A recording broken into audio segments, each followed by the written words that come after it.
नमस्कार। धूमिल पांडुलिपि में आप सबका स्वागत है। भूली बिसरी कहानी में आज सुनिए एक लघु उपन्यास भाभी।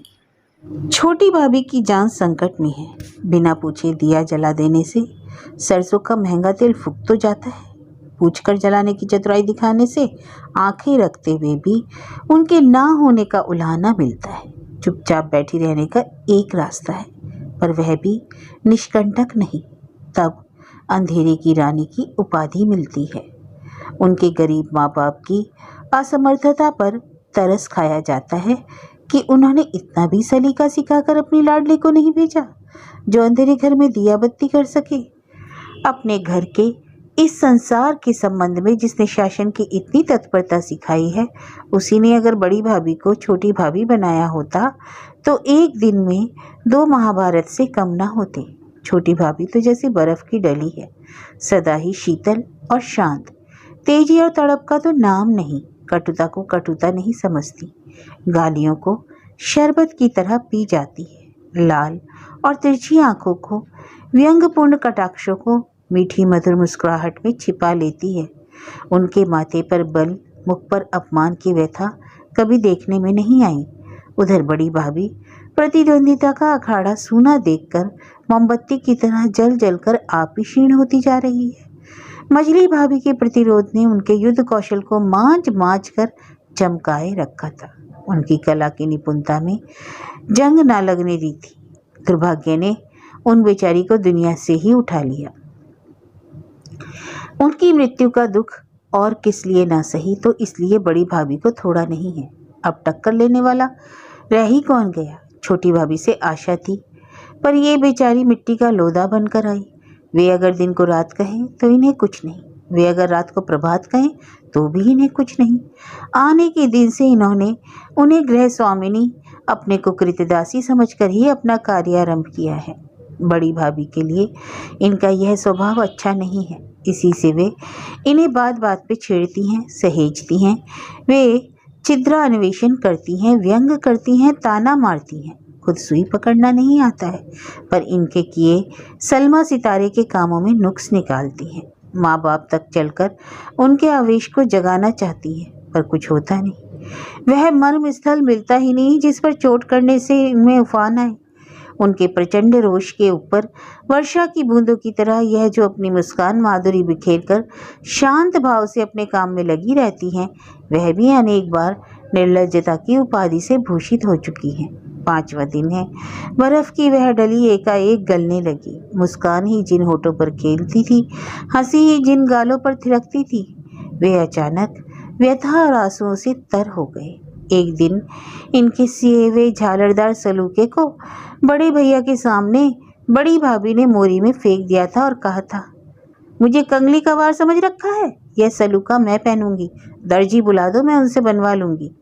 भैया ने समझाया, पर वे मानी कब।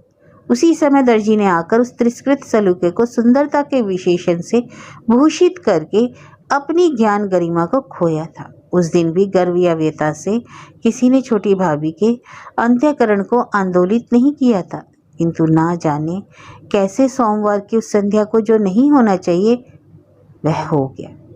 छोटी भाभी ने आंसुओं की नदी बहाकर क्या नहीं डुबो डाला। तीसरा पहर ढल रहा था उस दिन। मीठी मीठी धूप इसी तरह खिसकती जा रही थी जैसे कोई फैलाई हुई साड़ियों की तह ने खींच खींच कर रख रहा हो। हवा के तीखेपन से चोट खाकर तुलसी का पौधा 3-3 बल खा रहा था। सुधा ने कहीं से आकर झूलते हुए पौधे की 3 डालें तोड़ डाली और उन्हें लेकर एक और बैठ गई। उसकी एक एक पत्ती लेकर एक घेरे में सजाने लगी। अब सुधा 3.25 साल की है। मझली भाभी मरते समय उसे 11 महीने का छोड़ गई थी। बेचारी सुधा को तो शायद ध्यान भी नहीं था कि वह तुलसी के पौधे की डालियां नहीं, अपनी ताई के बेटे के हाथ पांव तोड़ रही है। यदि ध्यान रहता तो वह कभी वैसा न करती, क्योंकि भाभी की आंखों का सामना कर सकना कोई साधारण ना था। आनंद से बैठी हुई वह अपने खेल के को तरतीब दे रही थी कि बड़ी भाभी की नज़र उधर पड़ गई। बटी हुई दाल की पिट्ठी को छोटी भाभी के पास ले जाकर चौके में के जा रही थी। उसे एक और फेंककर झनझन करती हुई सुधा के पास आ पहुंची। गरजती हुई बोली, अरे अब आगी, यह क्या कर डाला? मैं छोटे भैया के कुर्ते में बटन टाक रही थी। उसे जैसे का तैसा वहीं छोड़कर दौड़ी, पर मेरे जाने से पहले ही सुधा के ऊपर मोटे मोटे कड़ों वाला हाथ पड़ चुका था। वह एक और पड़ी बिलबिला रही थी। कड़े की असह्य चोट से कनपटी के पास का भाग लाल हो गया था। मैं जाकर चुपचाप खड़ी हो गई। भाभी की चंडी रूप के सामने किसकी मजाल जो उसे उठा था। मुझे देखकर तो उनका क्रोध और भी उबल पड़ा। गरजती हुई बोली, हाँ हाँ, सब लोग दौड़कर आ जाओ, महाभारत हो गया है ना। पर क्या मैं किसी से डरती हूँ? अरे मैंने मारा है और मारूंगी। ऐसी लाडली को मैं सिर नहीं चढ़ा सकती। मेरे ही सामने हो 4 हाथ उस बिलखती हुई बच्ची के और जड़ दिए। मैं काठ की तरह देखती रह गई। डालियां और पत्तों को बटोरकर वह तुलसी के वृक्ष के पास ले गई। असह्यत प्रलाप के साथ घोर गर्जन करती हुई वे उस दूधमुही बालिका के लिए मौत का वरदान मांग रही थी। मैंने डरते डरते सुधा को उठाया और धीरे से कहा, देख बेटा, अब ऐसा न करना। प्यार के इन शब्दों को सुनकर सुधा और भी वेग से रो पड़ी। भाभी ने क्रोध की नजर मेरी ओर डालकर कहा, इस तरह तो लड़कियां सुधरती हैं, लेकर और चुमकारो तो फिर कह दो और तो और जोर से रोए। मैं क्या कहती, चुप थी, पर मन ही मन दुखी थी। मुझे छोटी भाभी के ऊपर गुस्सा आ रहा था। इतना कांड हो जाने पर भी वे उसी तरह बरामदे में दाल पीस रही थी, उठकर झांकने का भी नाम नहीं। मैंने अभागिनी सुधा को गोद से नीचे डाल दिया और जाकर काम में लग गई। लेकिन सच तो यह है कि मैं एक टाँका भी न डाल सकी। मेरा जी उबल रहा था, बड़ी भाभी पर नहीं, छोटी भाभी पर। उनके सरल स्वभाव को अच्छी तरह कोसकर उनकी निष्ठुरता पर 2 कड़े व्यंग सुनाने के लिए मैं अस्थिर हो उठी। कुर्ते और सुई को फिर एक बार फेंक कर बरामदे में जा पहुंची। देखती क्या हूं कि छोटी भाभी का आंचल आंसुओं से तर है। हृदय की अपरिमित वेदना को जैसे बहा देने के लिए उन्होंने आंसुओं का बांध तोड़ दिया है। मैंने कहा, ए भाभी, तुम रो क्यों रही हो? मेरी बात का जवाब गहरी सिसकियों और आंसुओं की बौछार ने दिया। क्षण भर में ठक थी। मेरे लिए सुधा का हत्याकांड उतना आयोजित नहीं था जितना छोटी भाभी का विलाप कांड। मैं बैठ गई, उनके कंधे को हिलाकर पूछा, भाभी भाभी क्या हुआ? तुम्हें मेरी कसम बताओ, क्या हुआ? 2-4 सिसकियों के बाद उनके कंठ से निकल सका, कुछ नहीं। मैं बोली, कुछ नहीं तो यह धोती का पल्ली क्यों भीग गया? अपनी बड़ी बड़ी आंसुओं से तर आंखों को मेरी ओर उठाकर वे बोली, देखो रानी, मैं यह नहीं देख सकती, फूलों के ऊपर कहीं पत्थर का प्रहार किया जाता है। मेरा नाम तो है विनीता, पर छोटी भाभी ने जब से इस घर में कदम रखा है तभी से मुझे रानी बना डाला। मैंने विवश हंसी हंसकर कहा, पर क्या किया जाए? तो तुम्हारा मतलब है कुछ ना किया जाए? मैं बोली, सो क्यों, खूब किया जाए। इस तरह तुम्हारी भांति बैठकर खूब रोया जाए, ढेर के ढेर आंसू बहा दिए जाए। वे बोली, नहीं रानी, सो नहीं। अब मैं रो चुकी। उन्होंने आंखों से आंसू पोंछ डाले। तो क्या अब संग्राम करोगी? लाऊं तलवार? संग्राम क्यों, उसी को तो बचाना है। बस ऐसे कांड अब नहीं हो सकेंगे। मैं बोली, तो रोको ना, मैं भी देखूं। आज ही लो, पर किस प्रकार करोगी? वे घर से बाहर की ओर उंगली का इशारा करके बोली, आज की रात से अपना डेरा वहां लगेगा। वह पुराना टूटा मकान था जो पिताजी ने कभी छोड़ दिया था। मैंने एक बार ही उस मकान पर नजर फेंक कर पूछा, तो तुम जुदा रहोगी? वे बोली, बस और अब कुछ नहीं। निश्चिंत? हाँ, सुनिश्चित है। मैं बोली, पर बेचारी सुधा का उद्धार तो नहीं हुआ? क्यों नहीं हुआ? सुधा मेरे साथ रहेगी। तुम्हारे साथ? और नहीं तो क्या। इतना कहकर वह उठी और अपने कमरे में चली गई। मैं काष्ठवत बैठी रह गई। अब तक मेरे लिए बड़ी भाभी ही एक पहेली थी। इन छोटी भाभी को मैं मिट्टी का ढेर समझती थी। आज देखा उनमें कितना दर्प है, कितना वैषमन्य है। उनके साथ हंसी मजाक में सम्मिलित होकर मैं समझने लगी थी कि मैं उनको पूरी तरह जान गई हूँ, पर वह निरा भ्रम था।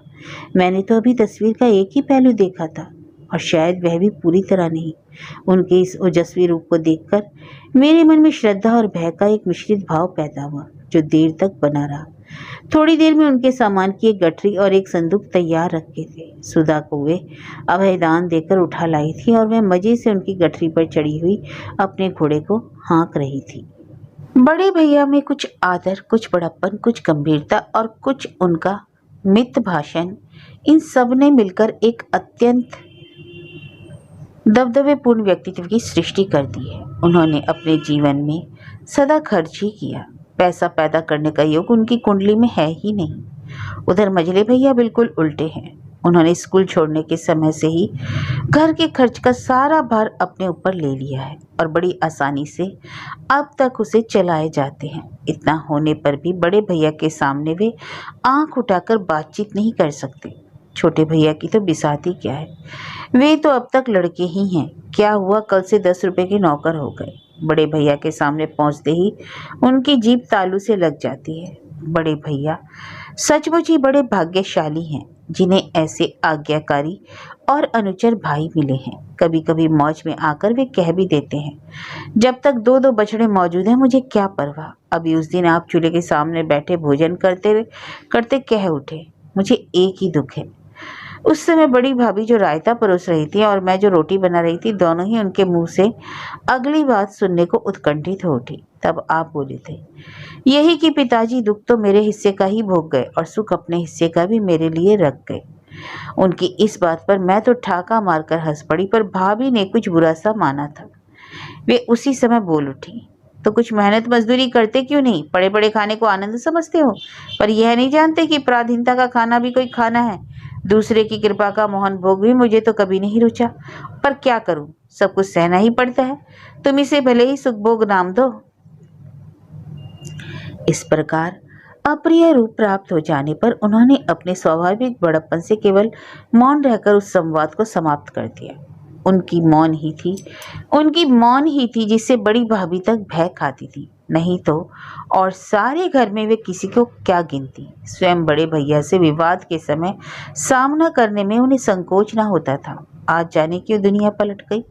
आज उन्हीं बड़े भैया के सामने छोटे भैया देवधर निसंकोच भाव से आ खड़े हुए। मैं भैया के लिए पान लगा रही थी, वह मेरे पास ही बैठे हुक्के की नली को मुंह में दिए थे। कभी कभी एक दो फूंक लेते थे। छोटे भैया सामने आकर खड़े हो गए, पर बड़े भैया ने इधर ध्यान नहीं दिया। जरूरत भी क्या थी, छोटे भाई का आकर खड़ा होना कुछ विलक्षण थोड़े ही होता है। वे उसी तरह रहे। एक बार मुझसे जरूर पूछा, बीनू आज सुधा की तरह? मैं ना बोली, पान लगाने में जैसे सुन ही ना पाया। इतनी देर बाद छोटे भैया आप ही बोले, दादा। बड़े भैया, क्या देवधर, क्या बात है? चाबी चाहता हूँ उस पुराने मकान की। बड़े भैया ने पूछा, क्यों? देवधर, उसी में रहूंगा। बहू के साथ? भैया चुप। बड़े भैया फिर बोले, चुप क्यों हो गया, मैं क्या पूछता हूँ? देवधर, वही कहती है। बड़े भैया, ठीक तो है, चाबी लेकर ले लो ना। छोटे भैया चले गए। मैंने मन ही मन कहा, नारी तू धन्य है, तू ही वीर को कायर और कायर को सिंह बना देती है। पान लगाकर मैंने भैया को दिया, पर उन्होंने लिया नहीं। वे बोले, खा लेंगे, रख दे मीनू। वे कुछ विचार मग्न हो गए। कुछ देर बाद जब मैं दलान के लिए निकल कर गई तो रसोई घर में बड़ी भाभी कुछ कर रही थी। अंधेरा सा हो चला था।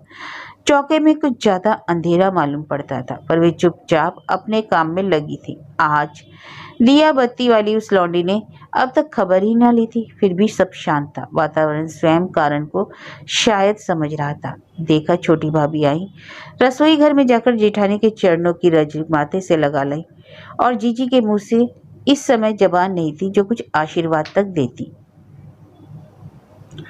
बाहर आकर उन्होंने मेरा हाथ पकड़ लिया और द्वार की ओर ले चली। बाहर छोटे भैया और सुधा खड़े थे। भाभी ने मुझसे कहा, घर से जा रही हूँ सही, पर मन से नहीं। किसी ना किसी के मन में तो रहूंगी। क्यों रानी, बोलती क्यों नहीं? तुम मुझे भूल सकोगी? मेरे मुंह से उत्तर ना निकला। मैं रो पड़ी। छोटी भाभी बोली, रोती क्यों है? छी। मैंने हिचकी को रोक कर कहा, भाभी तुम पत्थर हो। वे बोली, ठीक कहा, मेरा नाम ही तो अहिल्या है। अब मुझे विदा दो रानी, सुधा को जाकर सुलाऊं। मैं किवाड़ से चिपटकर रोने लगी। छोटी भाभी चली गई, भैया देवधर चले गए, नन्ही मुन्नी सुधा चली गई। पर ए मूर्ख मन, वे गए कहाँ? उस सामने वाले मकान में ही तो हैं। थोड़ी देर में आंसू नहीं रहे। किवाड़ के पास खड़े खड़े थक गई, तब जाकर भीतर बैठ गई। बेचारी बड़ी भाभी चुपचाप काम में लगी थी। समय का एक एक पल जिनकी गर्जना से गूंजा करता था, वे उतनी दारुण नीरवता में सांसें कैसे ले रही थी? उन्होंने छोटी भाभी की प्रतिज्ञा नहीं सुनी थी। उन्होंने बड़े भैया के सामने देवधर को खड़े नहीं देखा था। कौन कहाँ जा रहा है यह उन्हें मालूम न था। उन्हें केवल मालूम था यही कि उनकी देवरानी ने दीपक जलाने के बाद उनके चरणों में प्रणाम किया था। साधारण शिष्टाचार की दो बातें की थी। यह तो उसे करना ही चाहिए था, पर फिर भी उन्हें पूरा आभास मिल गया था। मैं अपने खिन्न मन को लिए चुपचाप बैठी थी। एक बार क्रोशिया को लेकर कुछ बुनना चाहा, पर जी कहाँ लग सका। रामायण के भी 2-4 पन्ने उलटे पर पढ़ ना सकी। एक तीव्र मनोव्यथा मेरे रोम रोम में समा गई थी। इतना भी बल नहीं था कि बड़े भैया के लिए लगाया हुआ पान जाकर उन्हें देती। मझले भैया आज अब लौटे, शायद कहीं किसी मिलने वाले के यहाँ ठहर गए होंगे। वे आते ही बोले, क्या आज मुझे इतनी देर हो गई जो सब लोग सोने चले गए? उनकी बात समाप्त होने से पहले ही मैं सजग सचेत होकर बैठ गई। बड़े भैया अंधेरे में चुपचाप बैठे थे। वहीं से बोले, श्रीधर। मझले भैया, हाँ दादा, कहकर उनके पास चले गए। बड़े भैया ने कहा, देख श्रीधर, मैं तो कुछ पैदा करता नहीं हूँ। श्रीधर, आपको उसकी जरूरत ही क्या है? यह मैं जानता हूँ, इसलिए तो निश्चिंत हूँ, पर क्या सदा निश्चिंत रह सकूंगा भाई? मझले भैया अब तक कुछ ना समझे थे। यह उनके रंग ढंग से प्रतीत ही था। वे बोले, आज यह सब आप क्यों सोच रहे हैं? बड़े भैया, सोच रहा हूँ मनुष्य को और एक गृहस्थ को इन सब बातों पर सोचना चाहिए। श्रीधर, सोचना तो चाहिए, पर आपके लिए सोचने को और बहुत से काम हैं। बड़े भैया बोले, वही तो, अब से बहुत से काम मुझसे ना होंगे। मैंने जीवन भर बैठे बैठे सोचा है, सोचने के सिवा मैंने और क्या किया है? तुम्हारी भाभी को मालूम है कि मैं सोचते सोचते ही अकर्मण्य बन गया हूँ, पर यह अच्छा है कि तुम ठीक काम पर लगे हो। विनीता भी अपने घर की हो गई है, देवधर भी रास्ते पर आ गया है।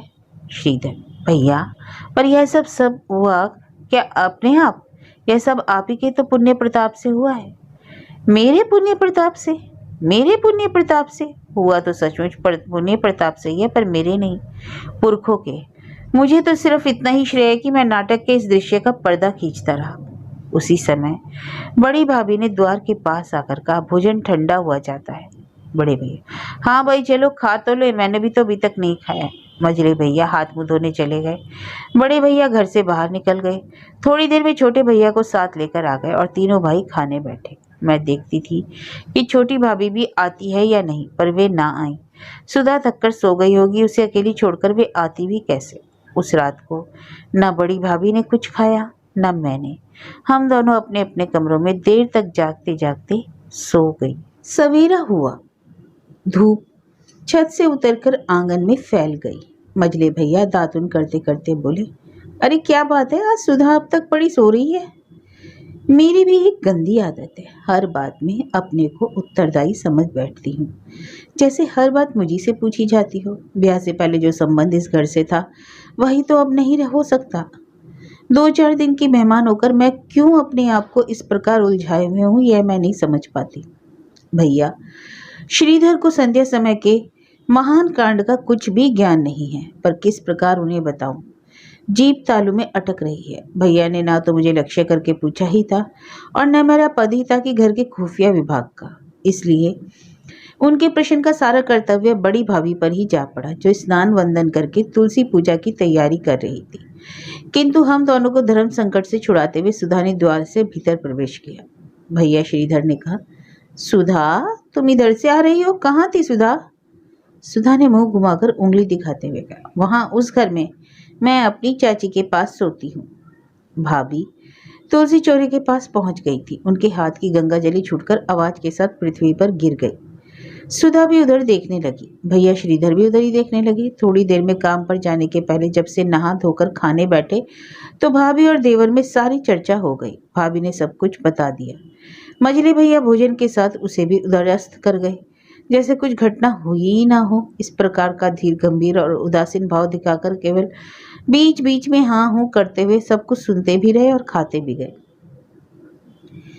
अंत में केवल इतना ही कहा, छोटी बहू ने अच्छा नहीं किया। बच्चों को यदि मनचाही शैतानी करने के लिए छोड़ दिया जाएगा तो वे फिर किसी की क्यों गिनेंगे?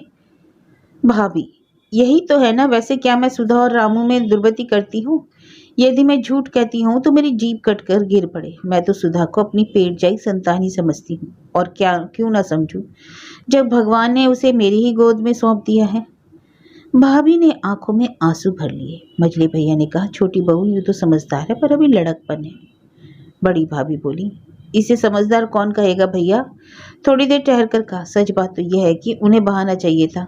वो तो अलग होने में अपना हित देख रही थी। पति नौकर हो गया, उसकी कमाई जेठ जेठानी ना खा जाए, इसलिए चिंता होना स्वाभाविक थी। कोई बात ना मिली तो सुधा को ही उपलक्ष्य बना लिया। सुधा को साथ ले लेने में ही उन्होंने दूरदर्शिता की है। सुधा के कारण सुधा के बाप को भी अलग किया जा सकेगा। रहे हम तीनों प्राणी जो तुम ही सबके दिए टुकड़ों पर पल रहे हैं, हम ही खराब हैं।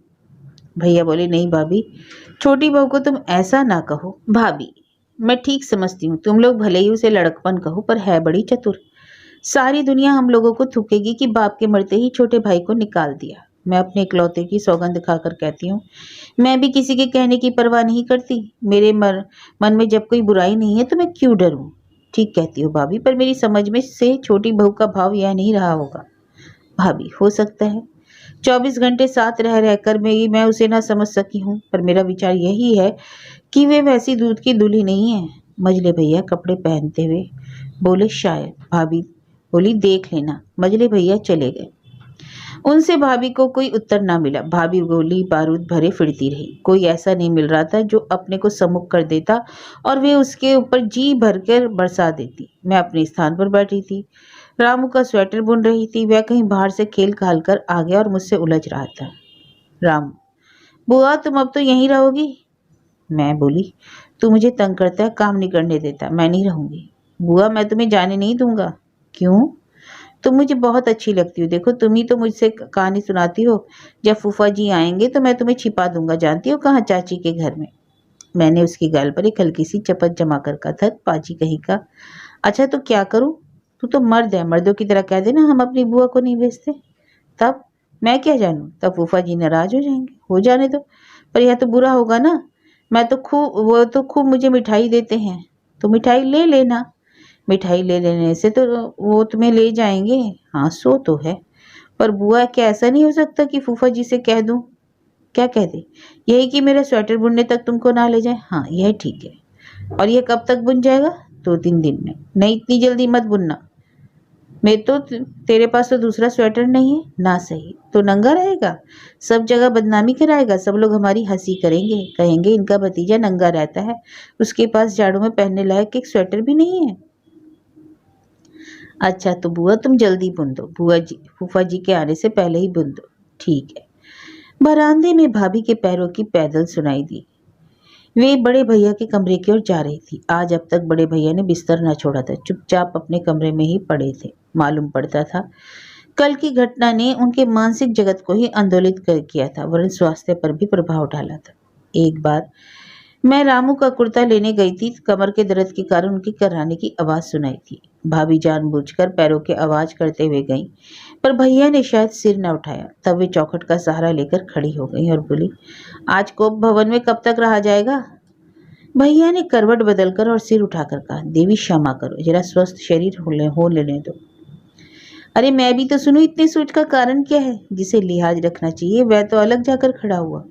अपनी स्त्री के सामने बड़े भाई के बड़प्पन का भी ख्याल न किए। एक बार बिना पूछा कि आपकी क्या राय है, तो आप ही क्यों अधीर हो रहे हैं? फिर भाई भाई के सदा साथ रहते हैं। बड़े भैया ने दृढ़ स्वर में कहा, मैंने तो तुम्हारे काम में विरोध नहीं किया, जो हुआ सो अच्छा ही तो हुआ। भाभी के को पैर जमाने के लिए आधार मिलना चाहिए था, तो वह पीछे क्यों रहने वाली थी? वे प्रतिरोध पाकर अपने मन के उफान को निकालने के लिए पैतरे बदलते हुए बोली, तो मैंने ही यह सब किया है, यही तुम कहते हो? भैया ने उसी तरह संक्षिप्त उत्तर दिया, अपने मन से पूछो, मुझसे क्यों पूछती हो? स्वामी के द्वारा इस प्रकार दोषारोपित किए जाने से उनका हृदय विदलित हो गया। उनके रोम रोम से बेतहाशा सिसकी फूट पड़ी।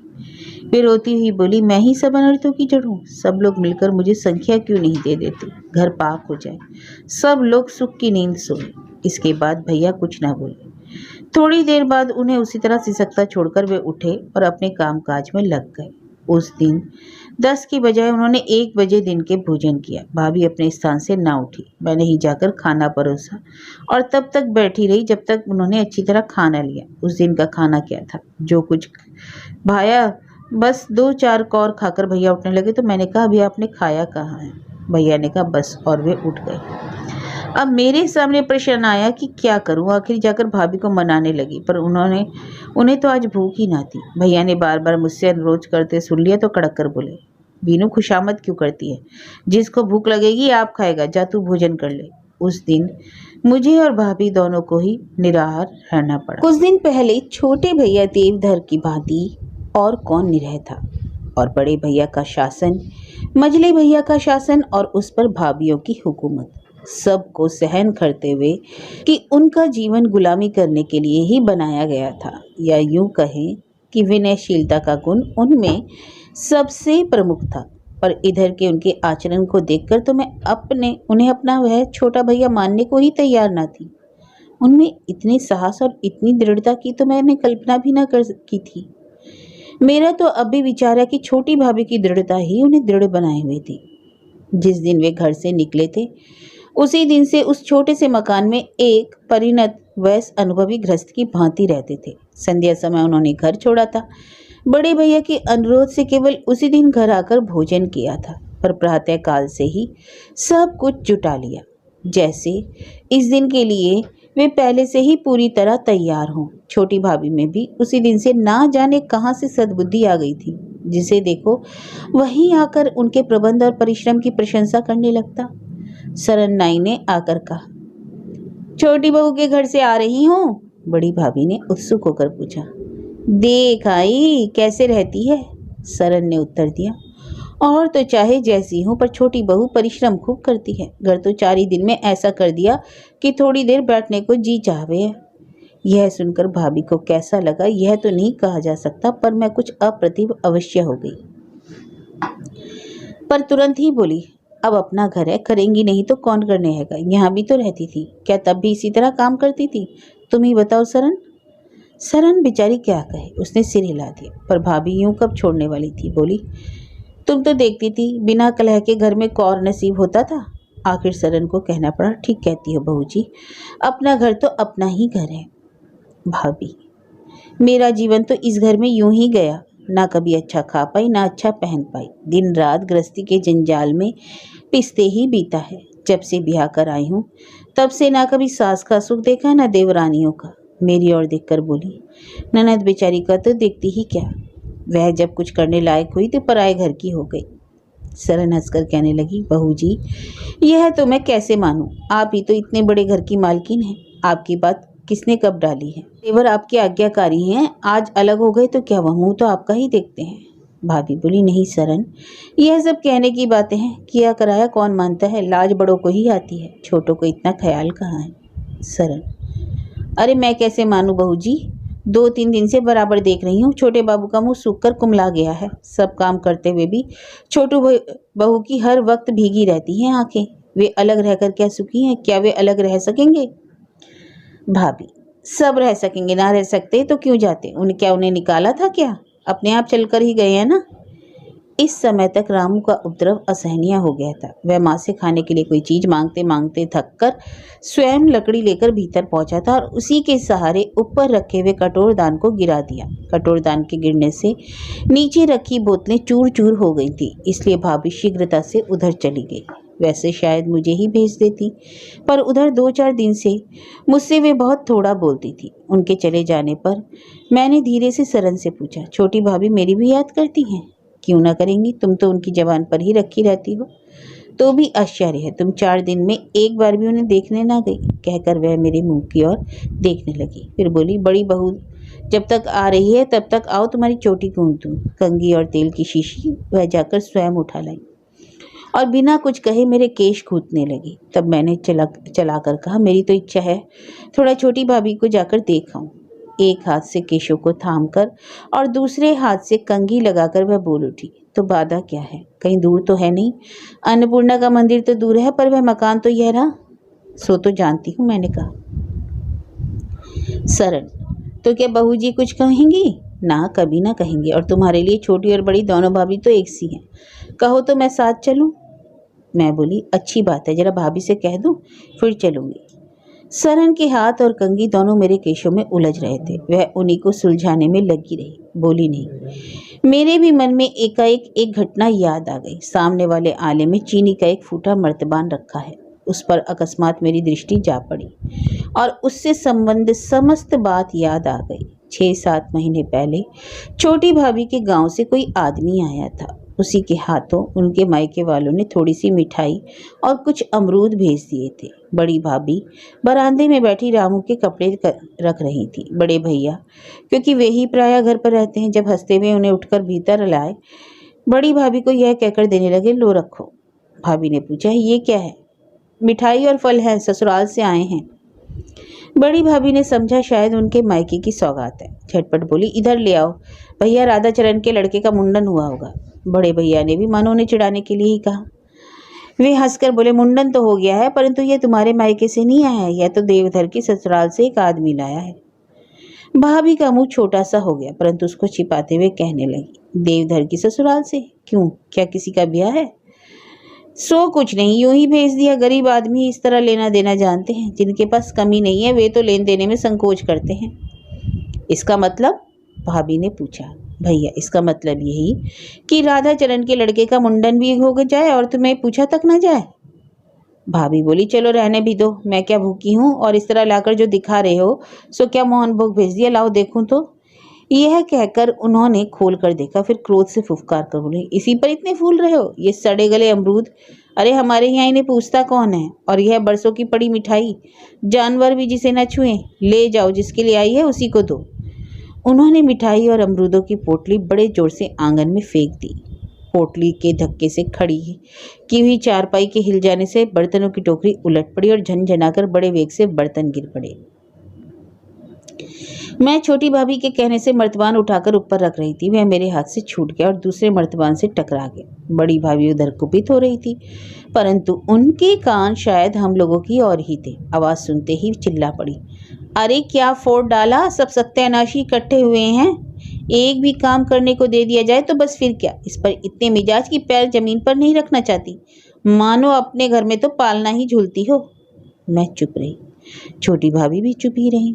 बड़ी भाभी ने उनकी 7 पीढ़ियों को स्वर्ग से बुलाकर खरी खोटी सुना डाली। आज की सड़ी गली मिठाई और अमरूदों का भी जिक्र कर दिया। छोटी भाभी के आगमन से अब तक जितने भी नुकसान हुए थे सब उनके मत्थे मढ़कर उन्हें क्या क्या नहीं कह डाला, पर छोटी भाभी चुपचाप सुनती रही, बल्कि पीछे से आकर मेरा मुंह बंद कर दिया और मैं कुछ कह ना सकूं। आखिर मैंने पूछा, तुमने ऐसा क्यों किया? वे हंसते हुए बोली, ये तो उनके फूल, मुंह के फूल हैं। उनसे तुम्हें वंचित करके मैंने जो अपना स्वार्थ साधन ही किया है रानी। जीजी मेरे जीवन में सदा बसंत की सुगंध बसाए रहती है, नहीं तो मैं कब की हताश हो गई होती। मैंने उसी तरह हंसी में कहा, इस सुगंध से तुम ही अपने आंचल को सुशोभित करो भाभी। तुमने मुझे उससे वंचित करके मेरा जो नुकसान किया है उसके लिए मैं तुम्हें धन्यवाद देती हूँ। वह टूटा हुआ चीनी मिट्टी का मर्तबान आज भी उस दिन की घटना की कहानी मौन शब्दों में कह रहा है। यह सब बात याद करके मेरी आंखों में से आंसू के 2 बूंद छल छल आए। उन्हें मैंने अपनी साड़ी के आंचल से पोंछ डाला। मालूम पड़ता है रामू के कान खींचे गए, इसलिए माँ बेटे साथ साथ लौटे तो माँ छोड़ती ना थी और बेटा छुड़ाने की कोशिश कर रहा था। अंत में हार कर रामू ने कहा, मुझे छोड़ दे। क्यों? माँ ने पूछा। मैं तेरे घर ना रहूँगा, तू मुझे मारती है। तो कहाँ जाएगा? चाची के घर जाकर रहूँगा, चाची मुझे प्यार करती है। माँ ने बेटे का हाथ झटक दिया और कहा, जा जा निकल, तू भी यहाँ से निकल जा चाची के घर। अब आया तो घर में ना घुसने दूंगी। भाभी ज्यों ही मारने को बड़ी कि रामू भागकर मेरी गोद में छिप गया और सिसक सिसक कर रोने लगा। मैंने उसकी पीठ पर हाथ फेर कर कहा, इतना रोता काहे को है, अब कोई ना मारेगा। भाभी ने डांटते हुए कहा, चल इधर चल, अभी से इतनी मुंहजोरी। रामू मेरी गोद में अपने को छिपाते हुए चिल्लाया, बुआ जी। अरे तू तो मेरा राजा बेटा है ना, राजा बेटा कहीं माँ को इतना गुस्सा दिलाते हैं? माँ की बात माननी चाहिए ना। नहीं, मैं तो चाची के पास ही रहूँगा बुआ जी, तुम मुझे पहुँचा दोगी? माँ ने चाची को और सुधा को निकाल दिया है ना। सरन ने शायद पहले ही बात पर ध्यान दे पाया था, इसलिए बोली, बाबू मेरे साथ चलना, मैं तुम्हें चाची के पास पहुँचा दूंगी, बोलो चलोगे? रामू बोला, हाँ सरन ठीक है, मेरे साथ चलना। पर चाची तो ऐसे लड़कों को घर में घुसने ना देगी। मैंने कहा, जानता है जो लड़का अपनी माँ से लड़ता है उसको चाची कभी अपने पास नहीं रखती। रामू, मैं तो नहीं लड़ता हूँ, माँ ही मुझे मारती है। क्या मैंने जानकर बोतलें फोड़ दी? सच बुआ जी, मैंने तो जानकर नहीं फोड़ी, परंतु लड़कों को गुस्सा भी तो नहीं करना चाहिए। सरन मेरा जूड़ा बांध चुकी थी, बोली, अब मैं बड़ी बहू का सिर भी गुद्दू तब कहोगी तो चलूंगी। मैंने कहा, अच्छा। वह उठकर भाभी के पास चली गई। मैं जानती थी भाभी मुझे रोकेंगी नहीं, वही हुआ। उन्होंने कह दिया, जाती क्यों नहीं? मनाई तो नहीं है? मैं, रामू और सरन तीनों घर से निकलकर चले।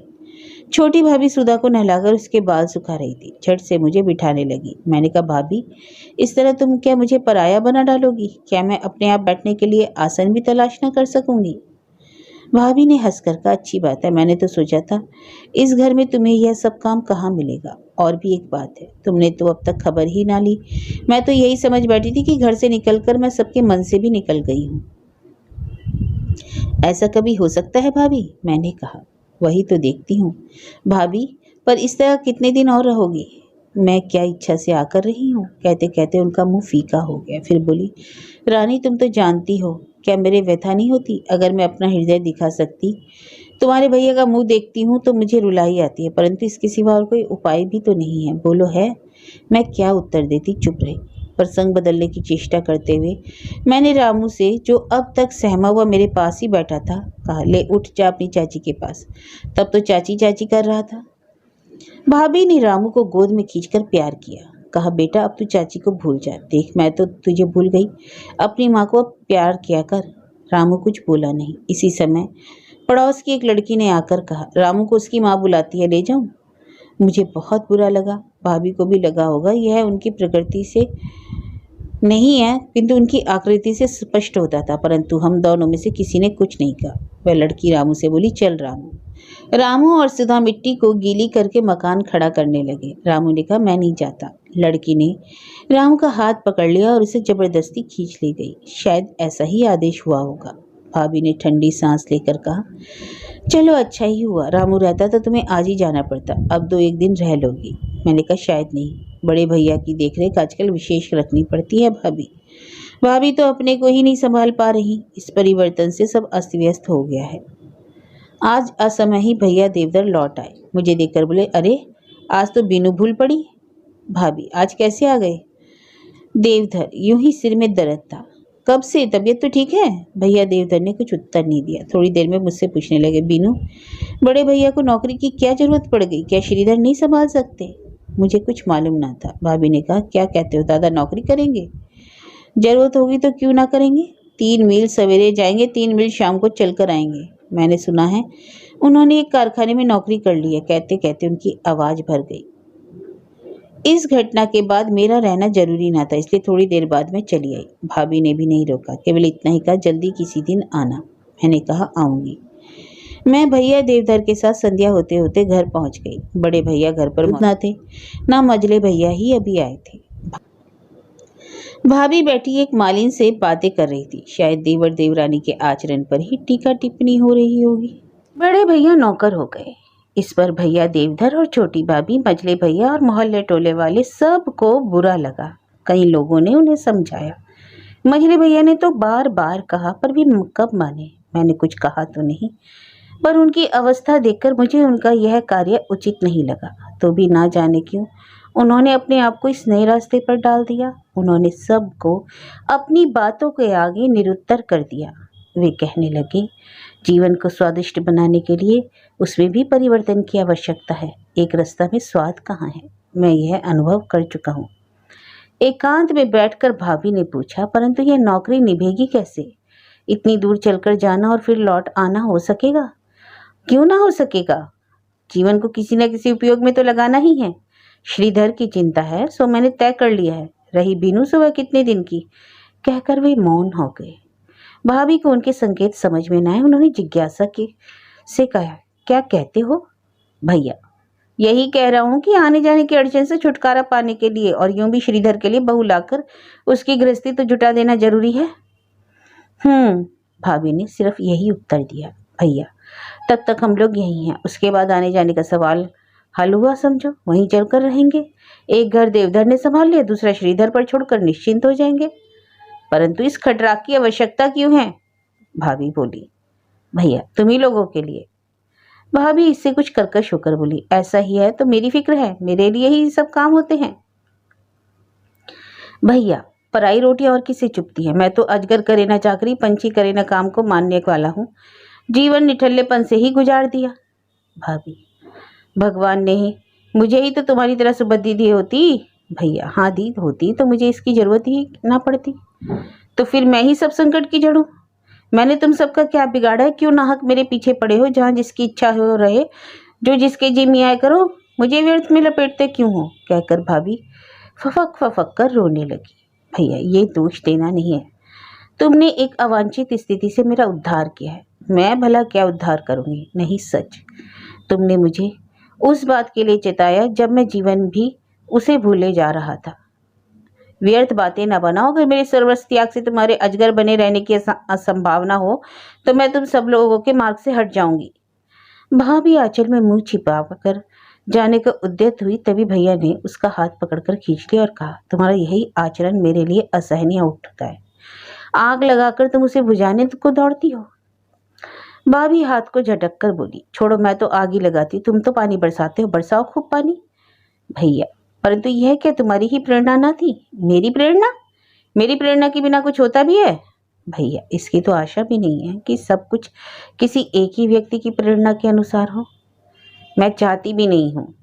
इस लंबे विवाद का अंत मैंने ही किया। मैंने सामने आकर कहा, भाभी, मूली और आलू गोभी के साथ कोई दाल भी होगी? और नमक शायद तो बिल्कुल नहीं है। भाभी ने कुछ उत्तर नहीं दिया, परंतु उठकर मेरे साथ चल दी। भैया ने भी उन्हें रोका नहीं। इस घटना के तीसरे ही दिन संध्या समय बड़े भैया ने मझले भैया को बुलाकर कहा, देखो श्रीधर, वह जो गंगा चरण जी की लड़की है सो तो तुम्हारी देखी भाली है। हाँ है तो, मझले भैया बोले। बड़े भैया, तो यही कि मैंने उसके पिता से तुम्हारे विवाह की चर्चा की थी। वे तैयार है। सो भैया, अब तुम्हारी भावरे मुझे इसी अगन में डाल देनी है, परंतु मैं तो विवाह के झंझट में पड़ना नहीं चाहता। मझले भैया कहकर एक और खड़े हो गए। बड़े भैया कुछ देर चुप रहकर निश्चय के दृढ़ता से बोले, लेकिन उसमें पड़े बिना भी तो उद्धार का कोई दूसरा उपाय नहीं। मैं जाकर कटरा के आसपास कहीं रहूंगा। देवधर अलग है, तुम्हें ही इस घर में सदा रहना, यही समझकर मैंने पक्की पौड़ी कर दी है। भैया श्रीधर की गंभीर उदासी और चिंतित आकृति से जो कई दिन तक उनके चेहरे पर बनी रही, मैं मन ही मन बड़ी दुखी थी। जैसे वे असमंजस के भंवर में डोल रहे हों, जैसे उन्हें किसी निश्चय का बलवान सहारा न मिल रहा हो। उनके कमरे को बुहारते समय अध जला एक कागज का टुकड़ा मेरे हाथ पड़ गया। ये कौन से कागज जल गए, यह देखने के लिए मैंने उठा लिया। ना जाने कब का लिखा मजली भाभी के पत्र का वह अंश था।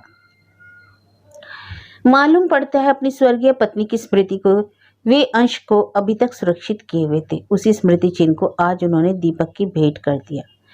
मेरी आंखों के सामने उनके हृदय की अनेक करुण मधुर भावनाएं साकार हो गई। जी में आया कि थोड़ी देर बैठकर जी भरकर रो लूं। पत्नी के मरने के बाद उनका चेहरा कभी इतना विवर्ण देखा नहीं गया था। प्रतीत होता है कि एक भयानक संघर्ष उनके जी में चल रहा है, किंतु घटनाओं के चक्र को किसने रोका है। विवाह हो गया। एक 16 वर्ष की वधू और घर में आ गई। उम्र में 1 वर्ष छोटी परंतु संबंध में बड़ी अपनी उस नवीन भाभी को पाकर मैं एक नई दुनिया का अनुभव करने लगी। बड़ी भाभी ने नवागत वधू को संबोधन करके कहा, लो, इस घर बार को संभालो। मैं इस गृहस्थी का बोझ उठाते उठाते इस उम्र में बूढ़ा हो गई हूँ। कुछ दिन इससे छूट जाऊंगी तो सुख की सांस ले सकूंगी। मझली भाभी ने सुशील और शिक्षित वधू की तरह उत्तर दिया, परंतु जीजी, आपको छोड़ने ही देगा कौन देगा? बड़ी भाभी, छोड़ने की बात तो जाने दो, कहो रोक ही कौन लेगा? उनके जी में जाने आ गई है तो हम जाएंगे ही।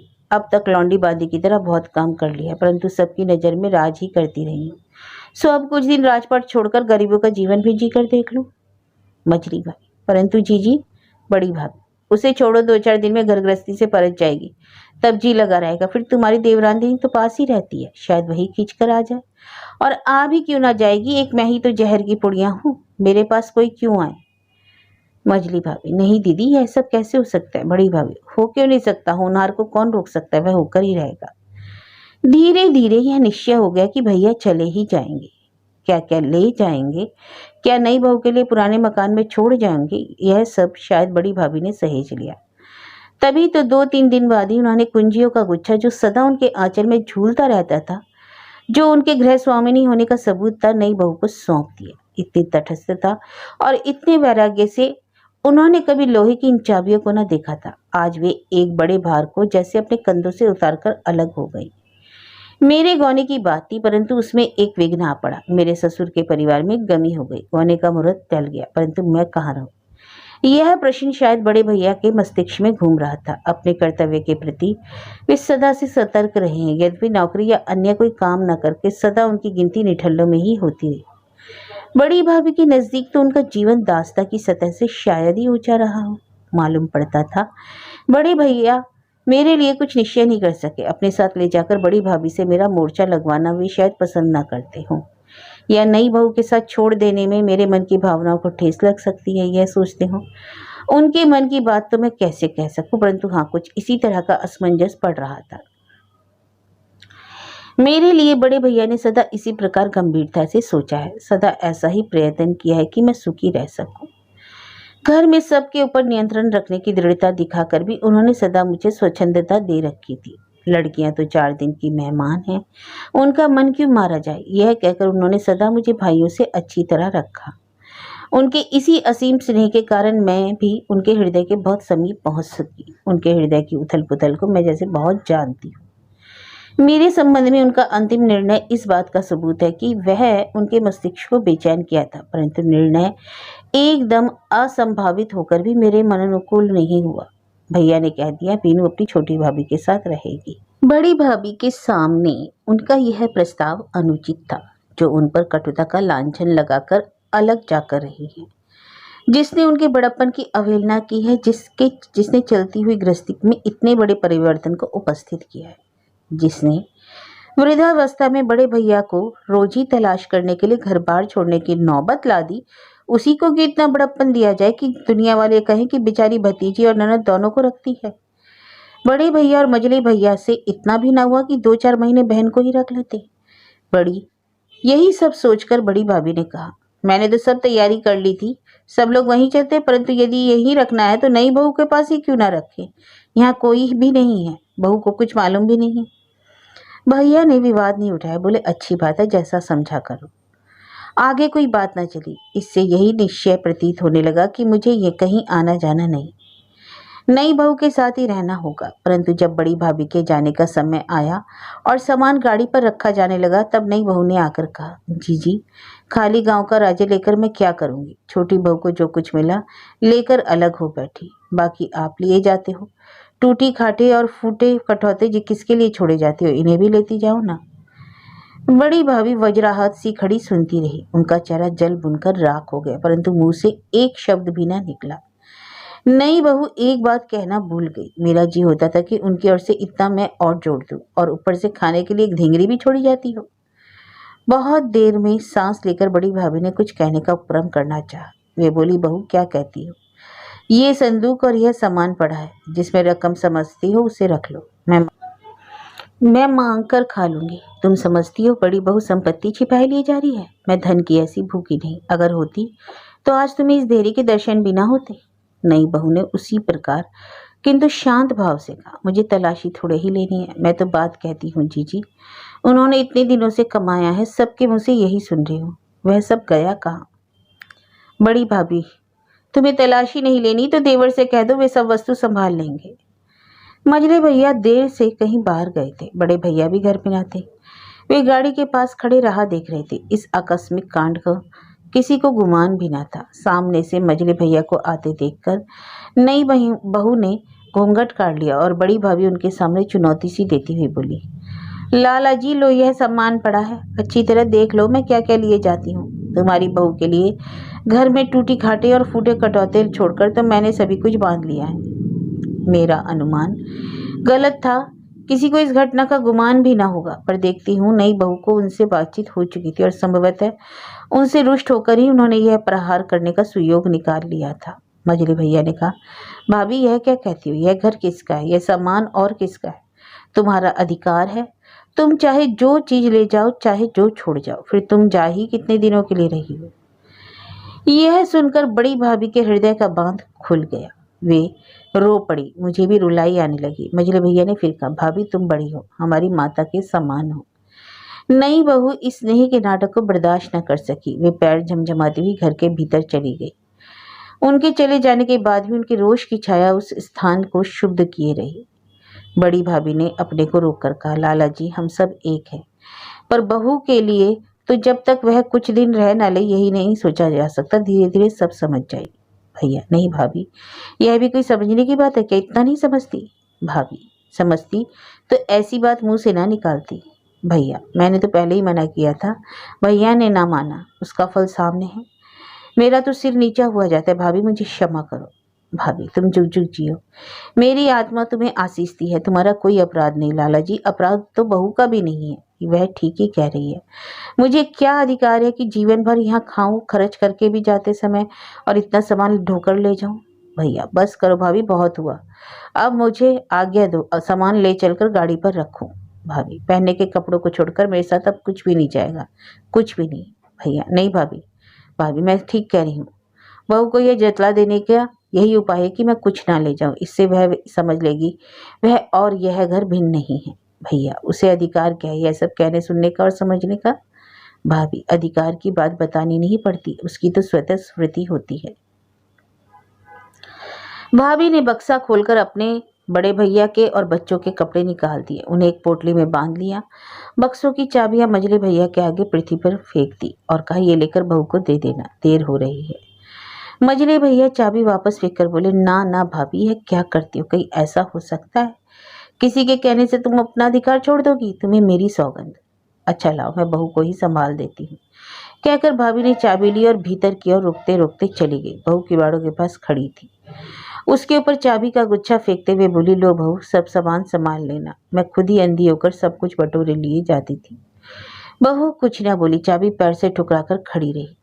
इधर मझले भैया कह रहे थे, मेरा मुंह देखो भाभी, अगर तुम मुझे रोको मैं कल ही सब सामान वहां डालाऊंगा।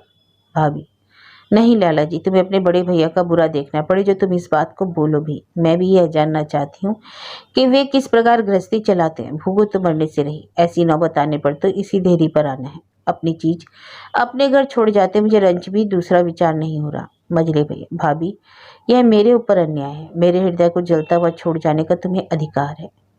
भाभी ने कुछ नहीं सुना, वे जल्दी जल्दी चलकर गाड़ी पर जा बैठे। मझले भैया वहीं पृथ्वी पर बैठ गए, उनके मुंह से इतना ही निकला, उफ। बड़ी भाभी सब कुछ छोड़कर विजय श्री से उज्जवल हो उठी और मझली भाभी सब पाकर भी बुझी हुई राख की भांति मलिन हो गई। ऐसा मालूम पड़ा जैसे उनके मुख पर किसी ने कालीमा पोत दी हो। उस संध्या को किसी ने कुछ खाया पिया नहीं। मेरी एक बार भी इच्छा नहीं हुई कि मैं अपने कमरे से निकलकर घर में फैली हुई निस्तब्धता को भंग करूं।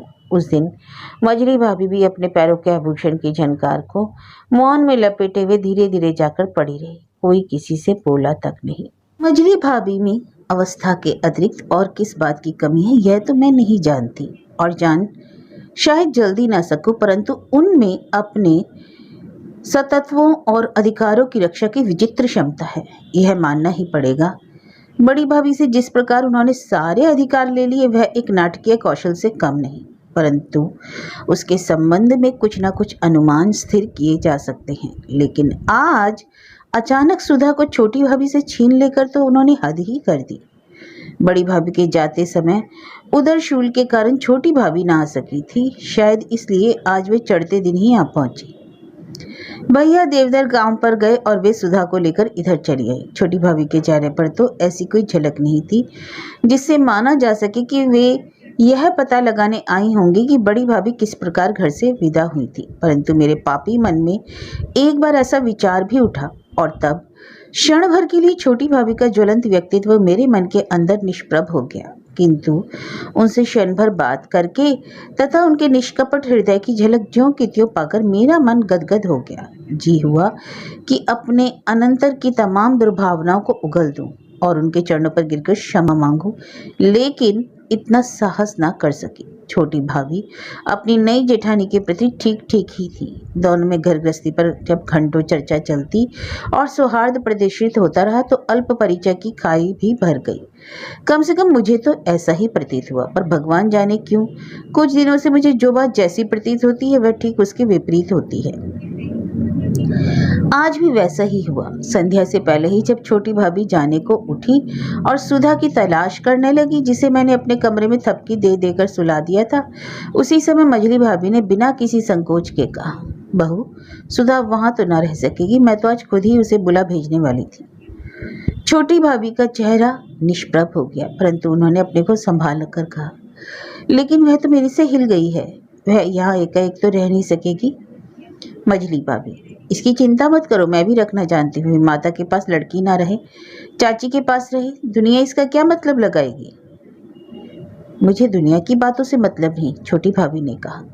तुम्हें ना हो, मुझे तो है, परंतु एकदम वह कैसे रह जाएगी? रह जाएगी, कह जो रही हूँ, और इसकी चिंता तो तुम्हें ना होकर मुझे होनी चाहिए। पर यूँ अचानक कैसे छोड़ जाऊँ? तो क्या किसी लिखा पढ़ी की जरूरत होगी? किसी की लड़की को उसके माँ बाप के पास छोड़ जाने में तो ऐसी किसी बात की आवश्यकता नहीं होनी चाहिए। छोटी भाभी खींच कर बोली, ऐसी बात है तो रख सकती हो, ऐसे वह मुझे कौन सनात करती है, दिन भर काम ही बढ़ाती है। हाँ हाँ ठीक तो है, ऐसे भार को क्यों रखना? छोटी भाभी, नहीं रखूंगी। इस कथन में उनका स्वर कांप रहा था। मझली भाभी उसी भांति निरपेक्ष भाव से बोली, अच्छी बात है, जाकर उसके कपड़े भिजवा देना। भिजवा दूंगी, कहकर छोटी भाभी चलने लगी। छल छलाई हुई आंखें मेरी ओर करके मुझसे विदा लेने का भी उन्हें साहस न हुआ। मेरी अवस्था उनसे भी अधिक दयनीय थी। वे यदि मेरी ओर देख लेती तो मैं अपना सिर उनकी छाती में गड़ा देती और उमड़ रहे अश्रु प्रवाह को बहने के लिए खुला छोड़ देती।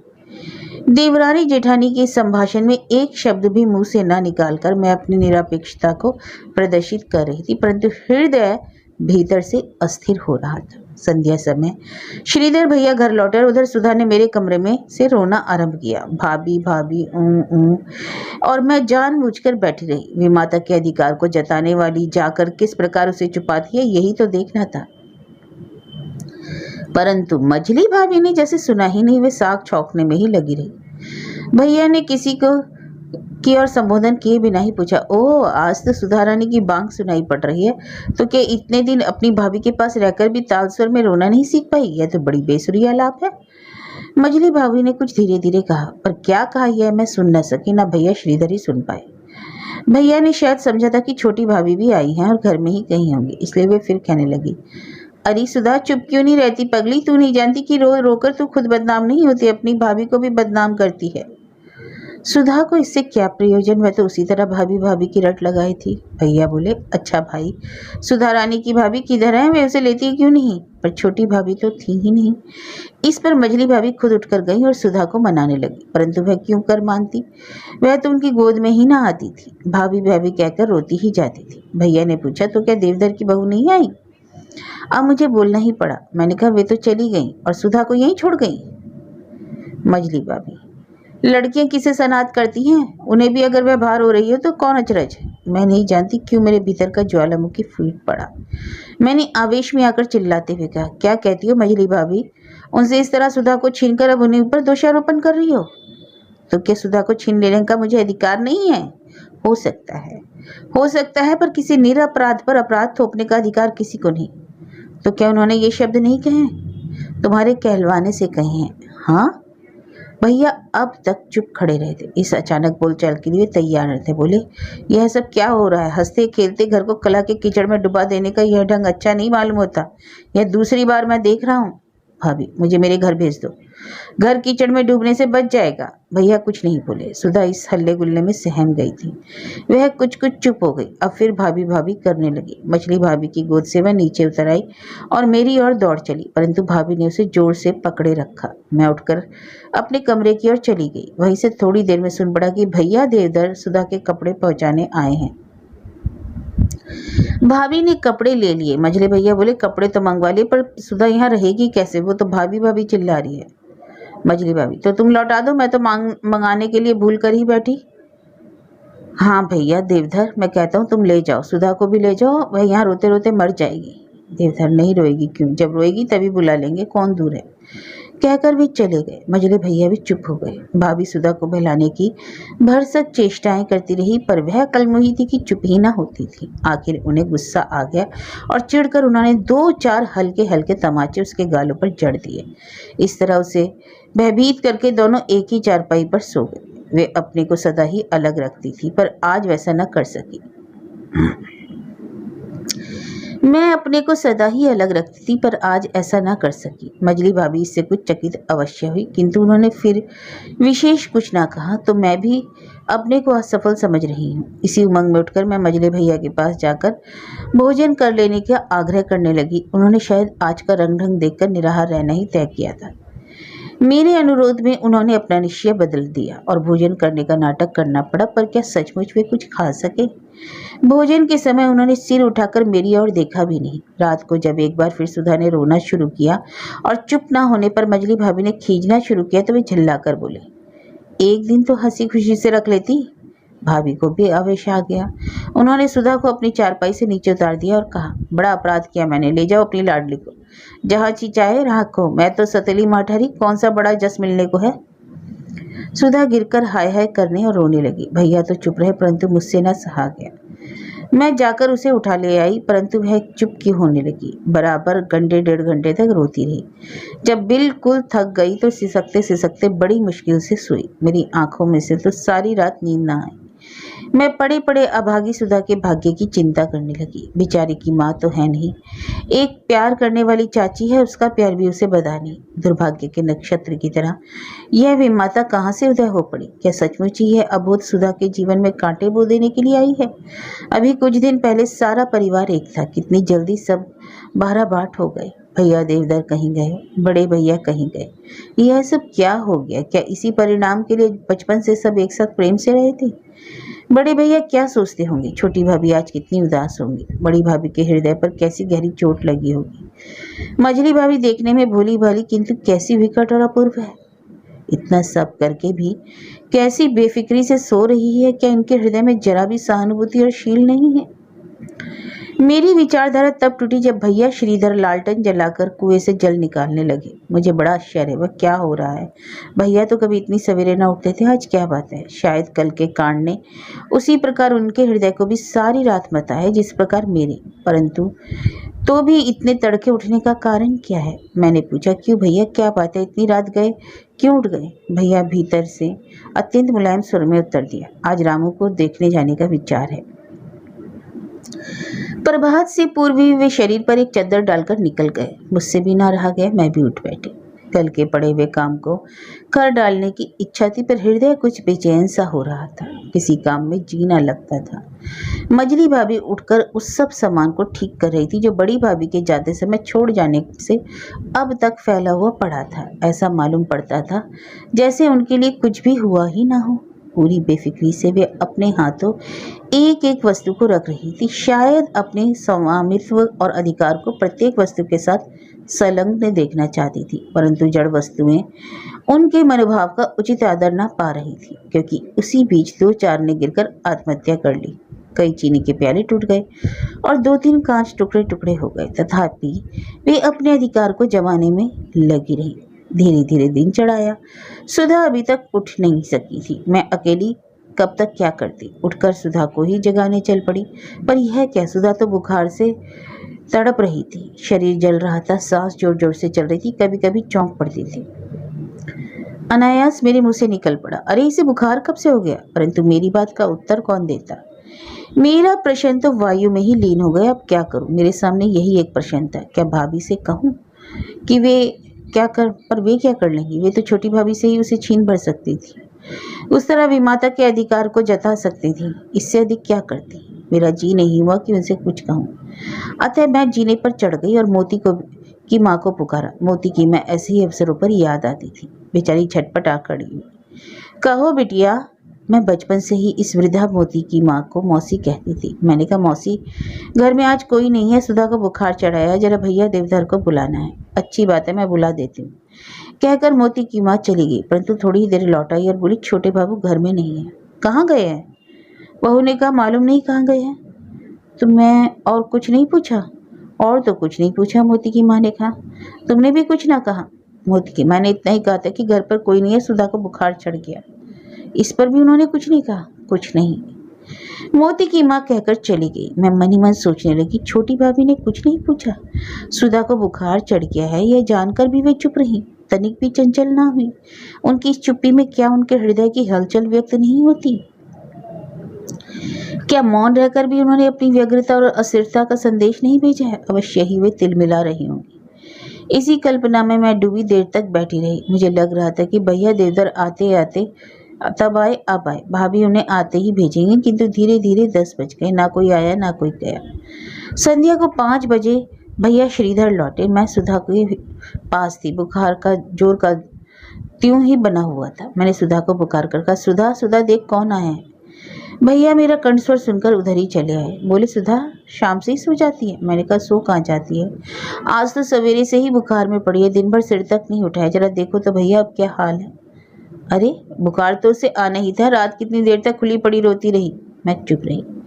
सुधा के माथे पर हाथ फेरती रही। भैया आए, सुधा का हाथ देखा, बोले, बुखार तो तेज है, इसे कुछ दिया है?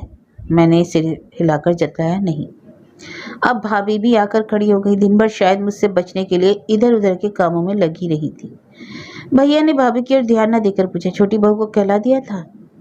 छोटे भैया को बुलाने के लिए मोती की माँ को भेजा था, परंतु वे घर पर मिले ही नहीं। भैया, मैं अभी जाता हूँ छोटी बहू के बिना।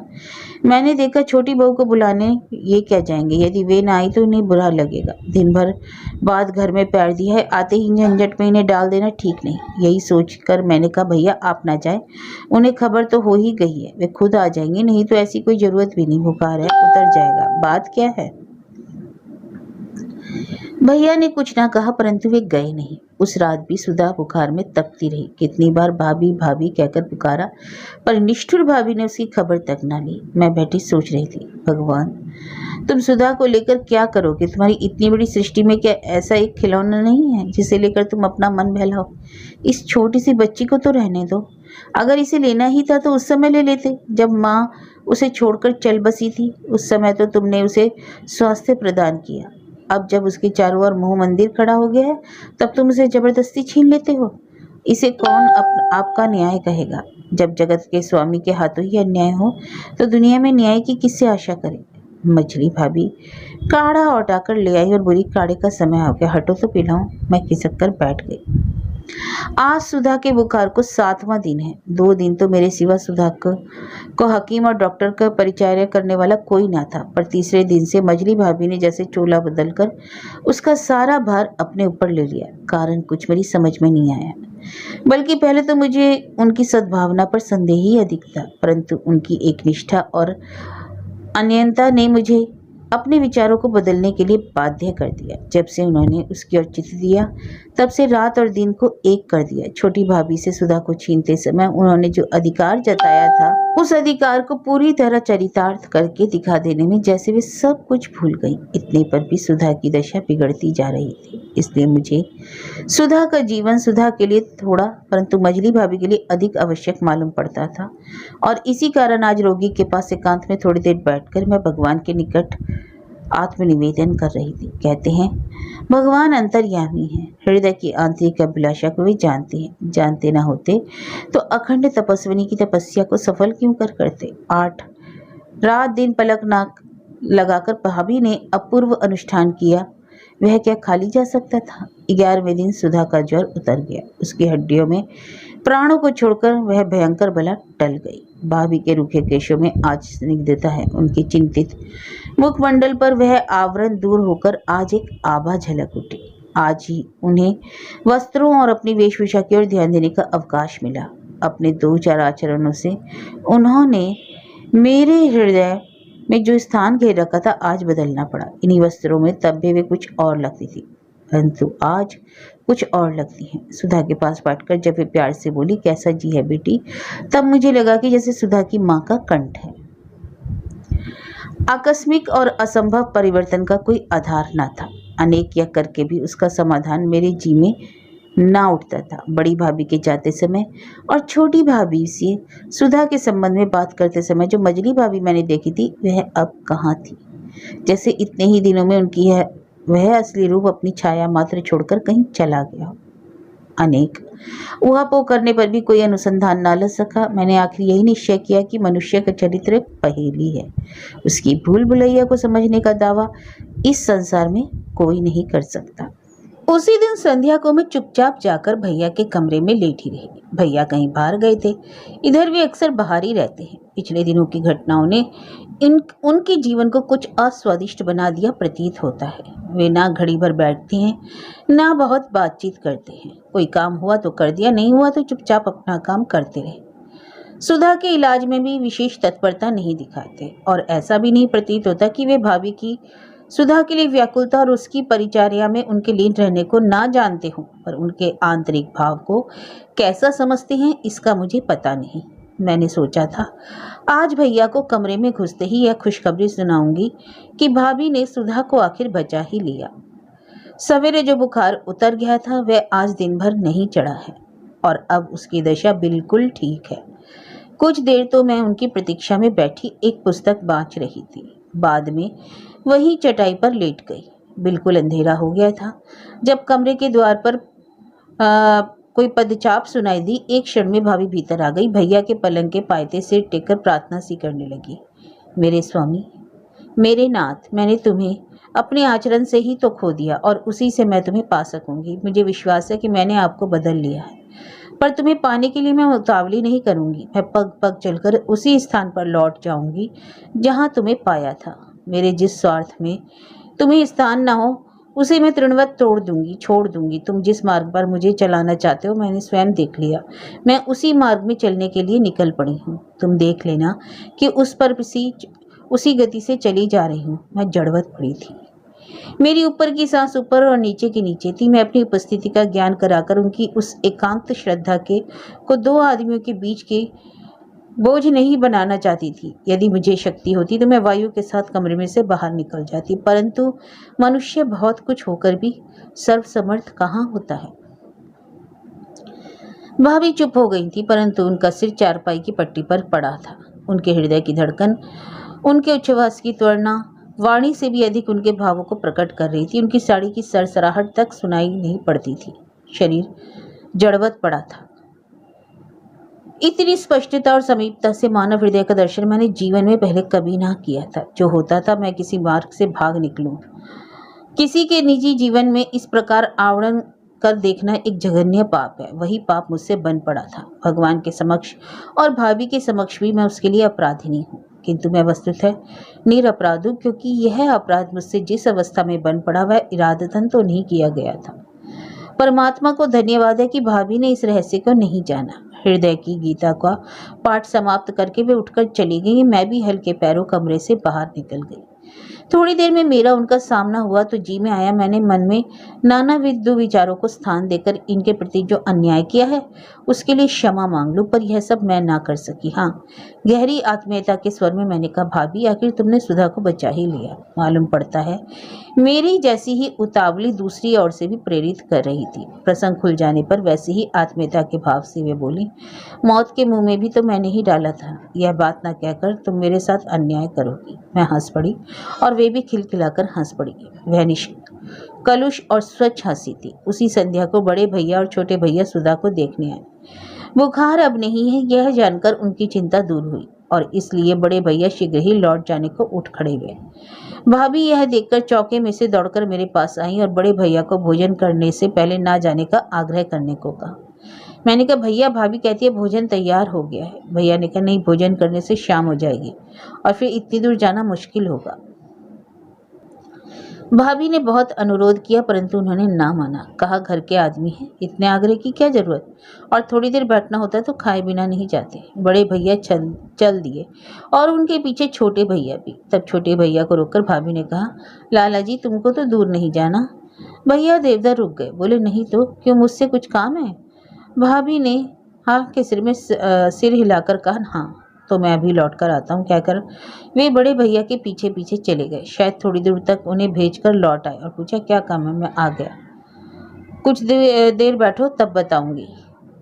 तो यह सजा मेरे ही लिए क्यों? भाभी मुस्कुराकर बोली, सबको एक सजा नहीं दी जा सकती ना, इसलिए। अच्छी बात है, मैं तैयार हूँ, कहकर वे सुधा के सिरहाने बैठ गए और उसके माथे पर हाथ फेरने लगे। भाभी तब तक जाकर ब्यालू परोस लाई। आसन और पानी का प्रबंध पहले से ही कर लिया गया था। थाली आसन के सामने रखकर बोली, लो आ जाओ। देवधर, यह खूब, मैंने तो अभी दफ्तर से आकर कपड़े भी नहीं खोले। भाभी बोली, तो मना कौन करता है, खोल डालो, कहो तो मैं मदद करूं। उन्हें आगे बढ़ते देखकर देवधर कहने लगे, बस करो, मैं खोले देता हूँ, परंतु काम का तो अभी तक पता नहीं चला। सब चल जाएगा, आओ तुम आसन पर तो बैठो। यह कहकर उन्होंने भैया देवधर को पकड़कर आसन पर बिठा दिया। भोजन कर चुकने पर वे बोले, अब तो बोलो, अब क्या बताऊं, इतनी देर तो खाने पीने में लगा दी, अब पूछते हो? कहकर भाभी मुस्कुराई। तो अब जाने दो, मैं समझ गया काम सिर्फ बहाना था। आप तो बड़े समझदार हैं, फिर क्यों ना समझ जाएंगे। पर यह क्या घर जाने की तैयारी हो रही है? बहू को 2 घड़ी ना देखने से वह घर से निकाल ना देगी। देवधर, क्या किया जाए भाभी, वह कुछ ऐसी ही है। अगर मैं बताकर आता तो कुछ चिंता ना थी। भैया देवधर चले गए। भाभी मन के उल्लास को मुंह पर बिखेरे बैठी थी। प्रतीत होता था कि उन्होंने अपनी कठिन तपस्या का प्रारंभ कर दिया है। मेरा मन भी आज आनंद से गदगद हो रहा था। सुधा के पथ्य के साथ साथ हम लोगों को भी आज मानसिक पथ्य मिल गया था। कई दिनों से बिगड़ा हुआ घर का वातावरण आज शांति और संतोष की सांसें ले रहा था। मन से एक कांटा सा निकल गया था। इस समय मजले भैया घर में आए। इधर कई दिनों से उनका घर में आना कोई नूतनता और ताजगी का आना ना था। कब आए, कब तक रहे और कब चले गए, अब यह मालूम ना होना पाता था। उन्होंने तो जैसे पारिवारिक चिंताओं से एकदम मुक्ति पा ली हो। आज भी उनका पदार्पण उसी तरह हुआ। यह देखकर मेरा मन आतुर हो रहा था कि दौड़कर उनको इस नवीन परिवर्तन की सूचना दे दूं, किंतु नहीं। यह करना उस कीमती वस्तु का मूल्य कम करना होता। उसकी यह सहज प्राप्ति कभी उसके पद के अनुकूल न होती। घर में आते ही मजले भैया ने सुधा को देखा। उसकी रोग मुक्ति ने उनके मन पर काफी असर डाला। उनका अंतःकरण आज प्रफुल्ल हो उठा। वे उसके पास बैठकर उसके खोए हुए खिलौनों की चर्चा चलाने लगे। अब मुझसे ना रहा गया। मैंने अपने हृदय की बात कह ही डाली। मैंने कहा, भैया, किसी की सामर्थ्य ना थी जो सुधा को बचा लेता। भाभी के अथक परिश्रम ने यह काम कर दिखाया। आगे की यह बात प्रबल इच्छा रहते हुए भी मैं मुंह से ना निकाल सकी। भैया अब तुम उन्हें क्षमा करो। वे अनुताप से गली जा रही हैं। भाभी सुधा के लिए दूध ला रही थी। वह शक्कर डालने के बहाने लौटा ले गई। शायद इस समय वे अपना मुंह छिपा रही थी, कहीं उनके हृदय का बांध यूं सबके सामने न खुल पड़े। किसी तरह वो बच गई। इस संक्षेप उत्तर के द्वारा मजले भैया मानो यह कहने जा रहे थे कि जब तक उसका कारज पूरा नहीं होता तब तक उसे कौन मार सकता है। मैंने फिर जोर देकर कहा, नहीं भैया, सच जानो, मैं तो हताश हो चुकी थी। भाभी के हाथ में बड़ा जस है। उनके पुण्य प्रताप से ही यह सब हो सका। भैया ने एक हल्की सांस लेकर कहा, ठीक है, ऐसा हकीम भी तो घर में कोई चाहिए। यह उनका स्पष्ट व्यंग था। मेरा जी जल गया। मैंने कहा, नहीं भैया, यह होगा उनके साथ अन्याय। भैया शायद अब तक यही समझ रहे थे कि मैं भी व्यंग में ही बोल रही हूँ। हंसकर बोले, मैं तो सदा अन्याय ही करता हूँ, ऐसी ही आदत पड़ गई है रे बीनू। भाभी सब कुछ सुनकर भी पत्थर की मूर्ति की भांति खड़ी रही। यदि भैया मेरे कथन पर विश्वास करके अपनी सम्मति जता देते तो शायद उनका संतोष न होता। वे अपने किए का पूरा प्रायश्चित करने के लिए कटिबद्ध थी। इससे भी बड़ा व्यंग, इससे भी बड़ा प्रहार सहने के लिए जैसे वे तैयार थी।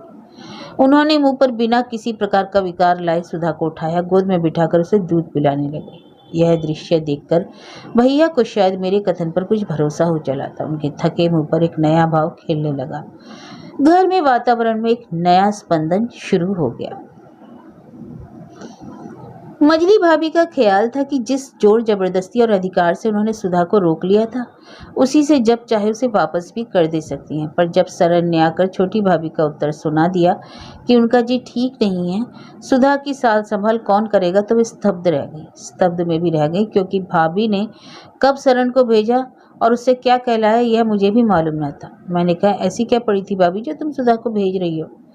भाभी ने कोई उत्तर नहीं दिया। सरन से बोली, तुम एक बार फिर उधर चली जाना। नहीं, ठहरो, अभी तुम जाओ, कल कहूँगी। सरन चली गई। मैंने भाभी से कहा, क्या कह रही हो भाभी? सुधा को बुलाकर तुमसे कौन सा बुरा किया? आखिर एक ना एक दिन तो वह अपने माँ बाप के पास आती ही। भाभी, कुछ इसलिए नहीं भेज रही हूँ। किसी कारण पर भेजना न भेजना बराबर है, पीछे भाभी को बुरा लगेगा। मैंने कहा, मेरे इतना कह देने पर भी उसी दिन सरन के साथ सुधा भेज दी गई और वह लौट भी आई। छोटी भाभी की निष्ठुरता पर मुझे क्रोध आया।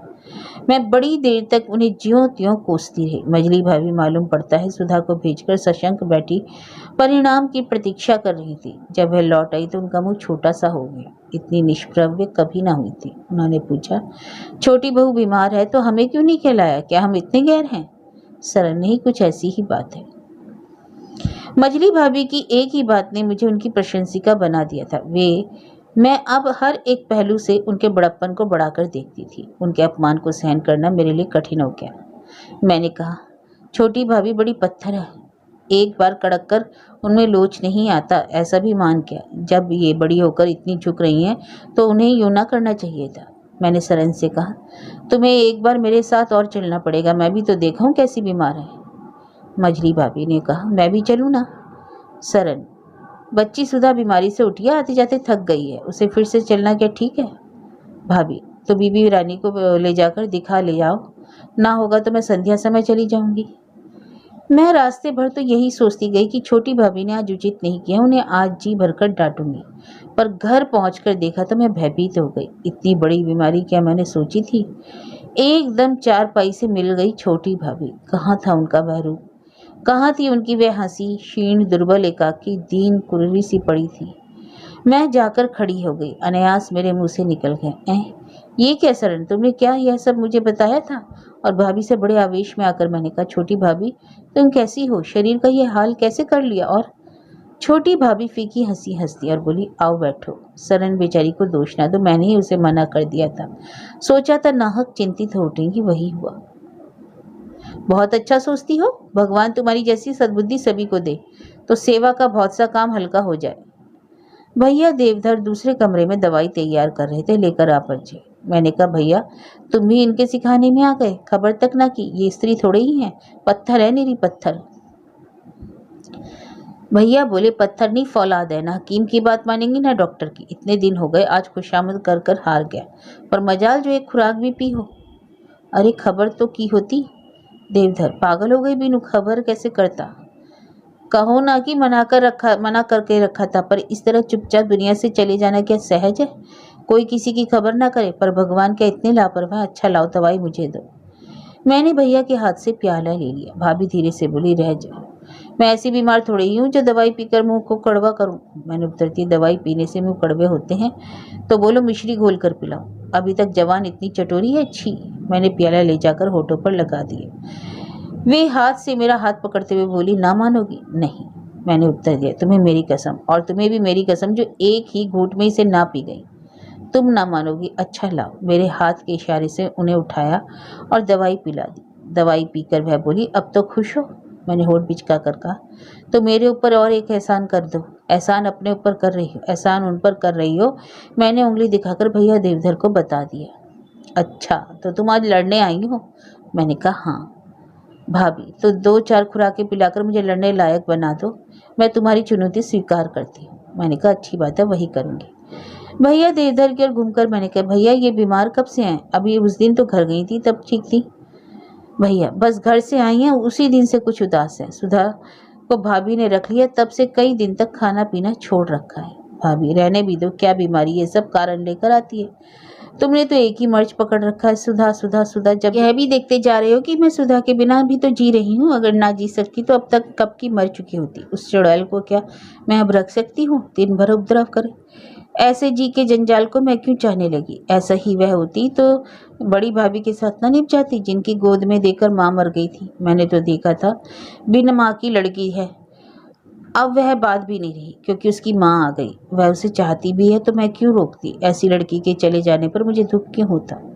मैंने सच पूछो तो उसी दिन से अपने मन को निश्चित कर लिया, लेकिन आज ना जाने क्यों मैं बीच में ही रोककर बोली, सुधा को उन्होंने फिर भेजा था। हाँ, ना जाने क्यों फिर भेजा था। जिसे इतने आग्रह और अधिकार प्रयोग के साथ उस दिन रख लिया था, उसे 3 ही हफ्ते में फिर लौटाने लगी। क्या बच्चों का रखना इतना सरल है?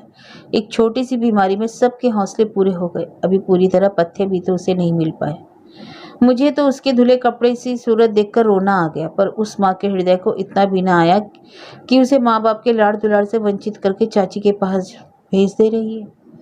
मैं स्तब्ध उनका मुंह देख रही थी। सरन अब तक तो बैठी थी, परंतु अब किसी आवश्यक काम से चल दी। भाभी ने कहना जारी रखा, एक बार तो जी में आया कि उसे रख लो, परंतु मैं क्यों रख लेती? उसकी माँ ही क्यों नहीं रखती? इसलिए मैंने लौटा दिया। कहो मैंने कैसा किया? मैंने कहा, अच्छा किया। अच्छा ही किया ना, क्यों? और यदि रख लेती तो और भी अच्छा करती। भाभी, तो कहो मैंने बुरा किया? इसमें क्या बुरा किया? बुरा कुछ नहीं किया, पर यदि तुम इतना जानती। मैं खूब जानती हूँ, भला मैं क्या नहीं जानती? मैं यह नहीं जानती कि सुधा के आ जाने से तुम्हारी मानसिक व्यथा कम हो जाती। फिर मजली भाभी भी तो अब बदल गई। सुधा को उस प्रकार प्राप्त कर उन्होंने क्या नहीं खो दिया? उसकी कीमत वे उस अमूल्य निधि का परिवर्तन क्यों ना चाहेंगी? सुधा को भेजना क्या उनका पश्चाताप नहीं हो सकता? भाभी, ऐसा हो तो भी सुधा की दरकार नहीं। क्यों?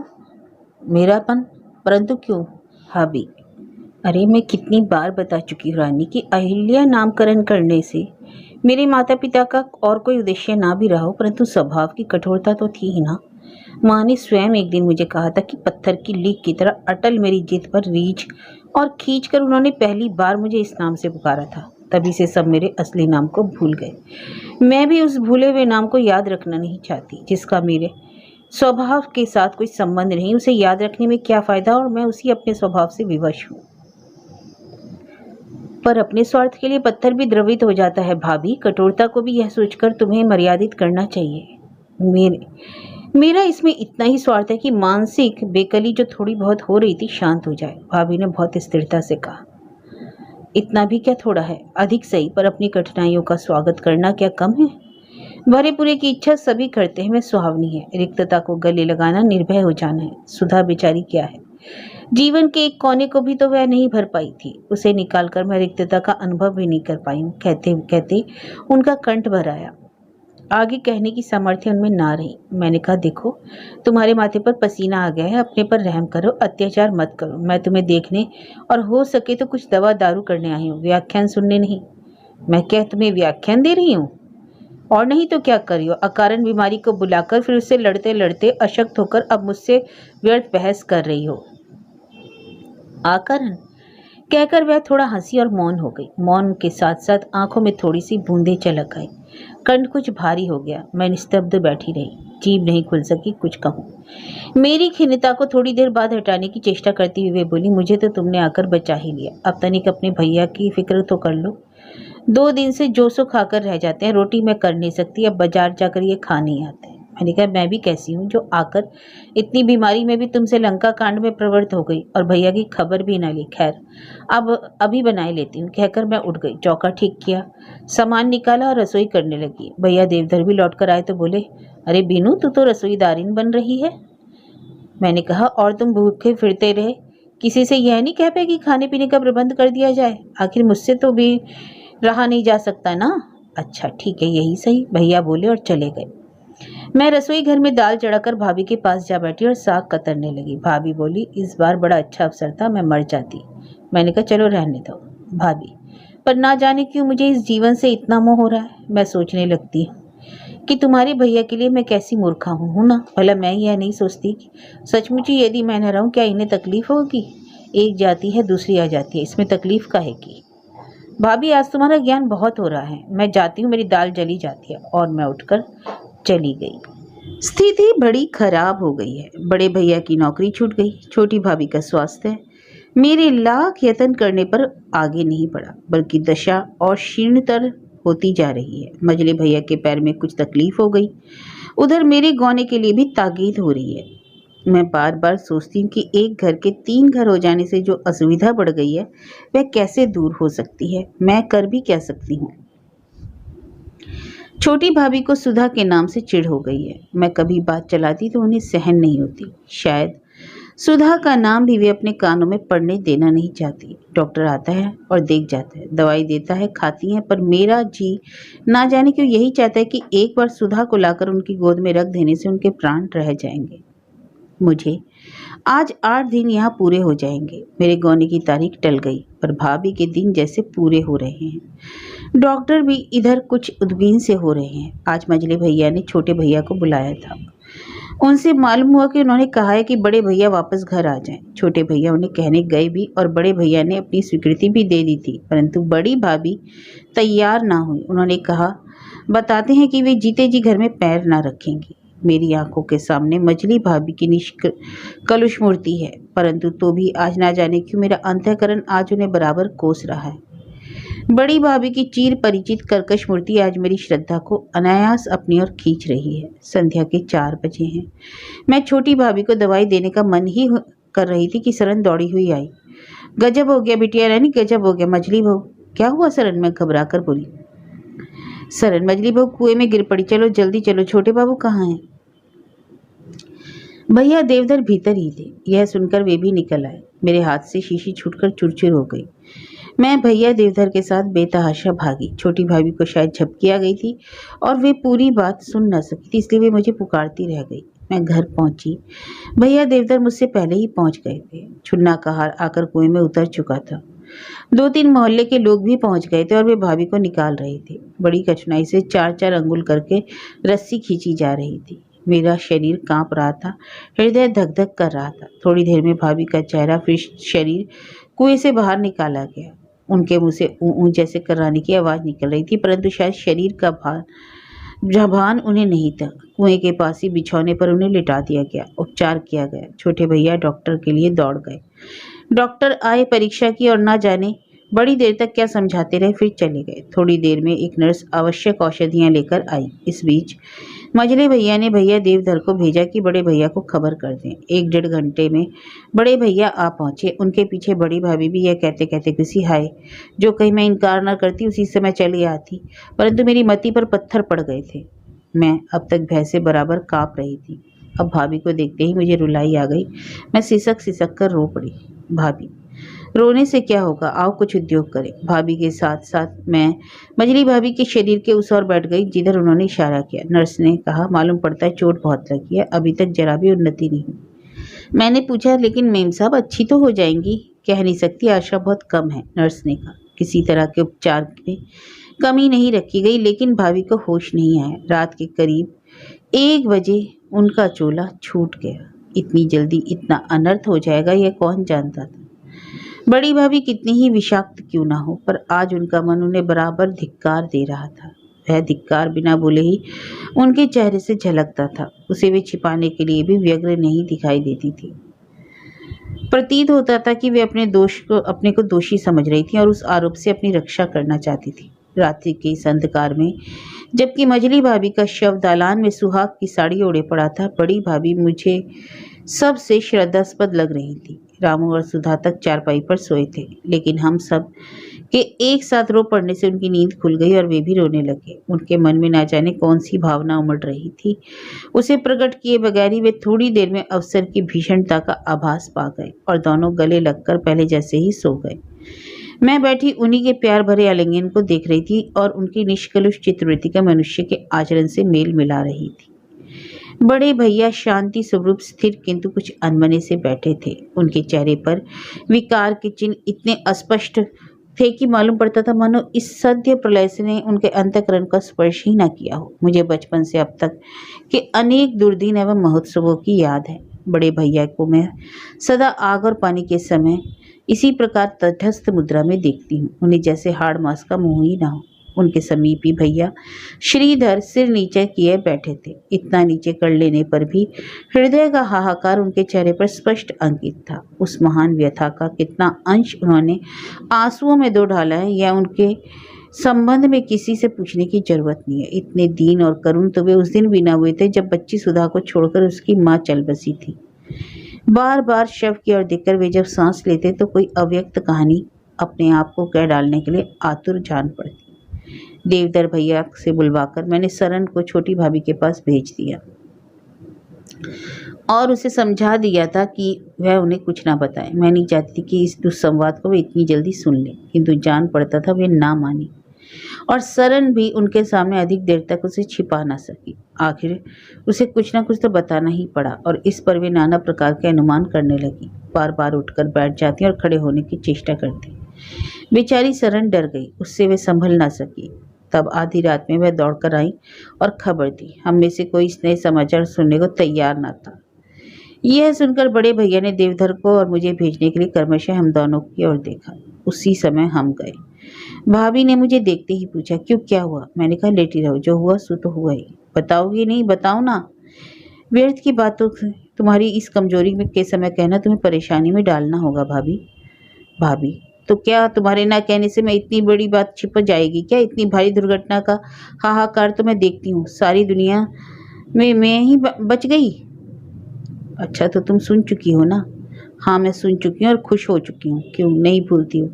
मैं सुनकर रो चुकी हूँ। कितनी आतुरता से सब पर अधिकार करती आई थी वे। घर गृहस्थी की चीज वस्तु की स्नेह संबंधी को जिस तत्परता से उन्होंने साथ लपेट लिया था, अपनी कही जाने वाली हर एक चीज पर अधिकार जमा लिया था, उस सब को उसी तत्परता से छोड़कर चली गई एक क्षण में। मोह भी कैसा और त्याग भी कैसा। कहकर भाभी रोने लगी। उनकी आंखों में आंसू की धारा बह चली। मैंने कहा, देह के साथ ही मोह होता है, पर देह की क्षण भंगुरता जानते हुए भी क्या कोई उस मोह को छोड़ सकता है? मैंने भैया से कहा, देखो भैया, भाभी क्या कह रही है, सुनो तो आकर जरा। भैया बोले, क्या कहते हो? कहती हैं कि वहाँ चलेंगी। भैया पास आकर बोले, क्यों चलोगी? चल भी सकोगी और दवाई तो ज्यों की त्यों रखी है, बिल्कुल नहीं पी गई। तुम्हें दवाई की पड़ी है? मैं कहती हूँ मुझे वहाँ ले चलो। भैया बोले, मैं इनकार कब करता हूँ, उठो चलो। भाभी उठकर बैठ गई। मैं भैया से बोली, क्या करते हो भैया, इस हालत में इतनी रात को जाएंगी कैसे? पर जब मुंह से निकल गया तब ये बगैर जाए मानेगी। लेकिन सवेरा नहीं होगा तो क्या, थोड़ी देर रात ही सही, अभी ले चलना ठीक नहीं। भैया मेरी बात को अनसुनी करके भाभी से बोले, चलती क्यों नहीं, उठो बिस्तर से उतरो। तुम लोगों की इच्छा नहीं है, नहीं जाऊंगी, कहकर भाभी लेट गई। मैंने कहा, ना जाने के लिए मैं नहीं कहती, मैं तो कहती तुम थोड़ा आराम कर लो, सवेरे चलेंगे। अच्छी बात है, भाभी ने कहा। अच्छा लो ये दवाई पी लो, बहुत बोलने और उठकर बैठने से तुम्हारे माथे पर पसीना छलक आया है। भाभी ने चुपचाप दवाई लेकर पी ली, कुछ उत्तर नहीं दिया। मैं उठ बैठकर उनके माथे पर हाथ फेरने लगी। मालूम पड़ता है मेरे हाथ की कोमल थपकियों से उनकी आंखें झपक गई और उन्हें नींद आ गई। भाभी को झपकते देखकर भैया देवधर ने मुझसे कहा, मैं तो वहीं चलता हूँ बीनू, तुम चाहो तो अब द्वार बंद करके लेटी रहो, मैं पाँव फटने से पहले ही एक बार आ जाऊंगा। मैं उठी और भैया के निकल जाने पर द्वार बंद कर लिया। आंगन में एक छोटी सी चारपाई पड़ी थी, हल्के हाथों से उसे उठा लाई, बिछाकर भाभी के पास ही लेट गई, परंतु आंखों में नींद का नाम ना था। देर तक पड़ी रहने पर मैंने एक लैंप की बत्ती कम कर दी और मुंह ढक लिया। अंधेरा हो गया था, पर उस अंधेरे में भी जैसे सब कुछ स्पष्ट था। सारी ताजी घटनाएं एक एक करके सामने आंखों के आ रही थी। मेरे मन की इस समय विचित्र दशा थी, कभी रोमांच, कभी भय का संचार हो उठता। इसी बीच किसी समय मेरी आंख लग गई और मैं सपनों की दुनिया में जा पहुंची। यथार्थ जगत में कुछ देर पहले जिसे मृत्युशैया पर पड़ा देख चुकी थी, जिसके लिए चिल्ला चिल्ला कर रो चुकी थी और शोक से आंसू गिरा चुकी थी, स्वप्न का दुनिया में उसका बाल बांका न हुआ था। वह ज्यों की त्यों हंसती खेलती, खाती पीती, गाती, मौज उड़ाती थी। यह सब देखकर मेरे जी में आता है कि इस प्रत्यक्ष से तो स्वप्न जगत ही भला है। मैंने देखा कि भैया घर में नहीं है। भाभी अकेली बैठी सुधा के केश कूद रही है। मैं कहीं से पहुंच गई तो उन्होंने मुझे पकड़कर अपने पास बैठा लिया। मैंने पूछा, भाभी भैया कहाँ हैं? दो एक कमीज और कुर्तों का कपड़ा लाने को कहते थे, ले आते तो मैं सी देती। भाभी शायद मुझे बताने के लिए ही बैठी थी। मुझे देखते ही बोली, तुम्हारे भैया की किसी की बात जानने का मुझे अधिकार नहीं रहा। मैंने मैं उनका विश्वास गंवा दिया। मैंने पूछा, ऐसा क्यों कहती हो, भैया आखिर तुम्हारे ही हैं? भाभी अगर ऐसा हो सकता फिर थोड़ी देर में ठंडी सांस खींचकर बोली, उसमें उनका दोष नहीं है, रत्ती भर नहीं। तुम्हें यह न समझो कि बहन होने से तुम्हारे सामने मैं उनकी प्रशंसा करूंगी। मैं सच कहती हूँ, एक गंभीर समुद्र है, खारे होकर भी शीतल है। पर मैं क्या करूँ? करोगी क्या? तुम्हें उन गुणों के कारण उन्हें छोड़ दोगी? भाभी यही तो सोच रही हूँ, क्या करूँ, पर उनका विश्वास खोकर मैं घर में भला रह भी सकूंगी? मैंने कहा, इस अपने के पाप को निकाल फेंको भाभी। भैया यह सब जी में रखने वाले आदमी नहीं है। भाभी वे ऐसे नहीं है, पर मैंने अपने कामों से ऐसी धारणा बना ली है कि उन्हें विवश कर दिया। वे इन मामूली बातों को इतना बढ़ाकर क्यों सोचती हो? भाभी मैं ठीक सोचती हूँ। ये मामूली सी समझ पड़ने वाली बातें बड़ा असर करती हैं। बड़ी जीजी के साथ उस दिन उस तरह के व्यवहार करके मैंने सोचा था मैं कुछ नहीं कर रही, अपने भविष्य की चिंता करके कोई नई बात नहीं करता। मुझे उस समय ऐसा ही लगा था कि मैं अपने मन के भाव को बता दूं, पर पीछे उसके परिणाम को देखकर मुझे पता चला कि मैंने थोड़े की रक्षा के लिए बहुत कुछ गंवा दिया। वह श्री गणेश था। उन्होंने मुझे बहुत समझाया, आगे के लिए सचेत किया, पर मैंने कब सुना। तब मुझे उनके उपदेशों की परवाह न थी। मैंने कहा, पहले पहले ऐसा ही होता है। वे कहती गई। इसके बाद और कई बातें हुई, तब भी मैंने उनकी बात को नहीं माना। ना मानने के लिए नहीं, पर इसलिए कि मैं अपने को ठीक समझती थी। तभी छोटी बहू से सुधा को छीनकर मैं एक और कांड कर बैठी। पर इन सब बातों से मतलब क्या है तुम्हारा? वे बोली, यही कि मैं अब कहाँ हूँ, कहीं तो नहीं। घर में बैठी भी मैं, घर के बाहर भी मैं। यह दशा कैसे चलेगी? मैंने कहा, मेरा ख्याल है यह अंदाजा गलत है भाभी। क्यों? कैसे? क्या मैं बिना आधार के कुछ कहती हूँ? सुनो, इतना सब ख्याल रखने का आदमियों को मौका कब रहता है? अपने कामकाजी जीवन में जो बात जहाँ है जैसी आती जाती है उसको वहीं पर वैसे ही निपटाते जाते हैं। वे लोग हम लोगों की तरह बचाकर उपभोग के लिए थोड़ा बहुत रखते हैं। ऐसा करने लगे तो एक ढेर लग जाए और जीवन को व्यतीत करना कठिन हो जाए। इसलिए मैं कहती हूँ यह सब निराधार है। तुम अपने को अलग ना हटाओ, उनके साथ मिलाए रहो। जो लगाव हुआ भी है दूर हो जाएगा। वे समझ लेंगे कि तुमने अपने को देश काल के अनुसार बना लिया है, तो बस ठीक हो जाएगा। यह कहावत झूठ नहीं है कि इन पुरुषों को ना रीछ दे रखती है और ना खींच दे। वे बोली, तुम जरा मेरे पास बैठ जाओ और यह बता दो, अगर तुम्हारे देवता रुष्ट हो जाएं तो मैं उन्हें मनाऊंगी, और मनाने पर भी ना माने तो क्यों ना मानेंगे? उनके मन की करूंगी तब भी ना मानेंगे। पर जो तीर हाथ से छूट गया उसे क्यों कर लाया जा सकता है? ना सही अगर हम उन्हें अपनी आत्मशुद्धि का विश्वास करा सकें। वे बोली, यही तो मैं नहीं कर सकी। सब कुछ करके भी मैं उन्हें विश्वास न करा सकी। एक ही दिन में उनके जितने समीप पहुंच गई थी, पीछे उतनी ही दूर जा पड़ी। लेकिन इसी से मुझे एक लाभ हुआ। मैं यह जान सकी हूँ कि मेरा अब कर्तव्य क्या है। हाँ, क्या है बताओ जरा, मैं भी तो सुनूं। इसी समय मेरे समीप लेटी हुई छोटी भाभी शायद जाग पड़ी। मुझे पुकारा, आखिर कब तक सोती रहोगी? मेरी आंख खुल गई और मैं मझली भाभी के उत्तर को सुनने से वंचित रह गई। ऐसा मुझे ज्यों ही भास हुआ त्यों ही मेरा जी में उठा कि आखिर उन्होंने अपना कर्तव्य ही तो संपन्न कर डाला। यह सोचकर और इसके साथ ही मझले भैया की अनभिज्ञता पर दृष्टिपात करके मैं व्यस्त हो उठी। उधर छोटी भाभी मेरे मौन से व्यतीत होकर स्वयं उठ खड़ी होने की चेष्टा कर रही थी। उनका पैर लड़खड़ा गया। पानी का गिलास जो गिरा तो मेरा ध्यान भंग हुए बिना रहा। मैं उठकर खड़ी हो गई और दोनों हाथों से उन्हें संभाल लिया। इन थोड़े से दिनों में कितनी दुनिया घूम गई। एक घर के 3 घर हुए। कला और मनोमालिन्य बढ़े। हृदयों की खाई चौड़ी हो गई। जीवन में कड़वान तैरता हुआ दिखाई दिया। बिहार रचाए गए और चिताएं चुनी गई।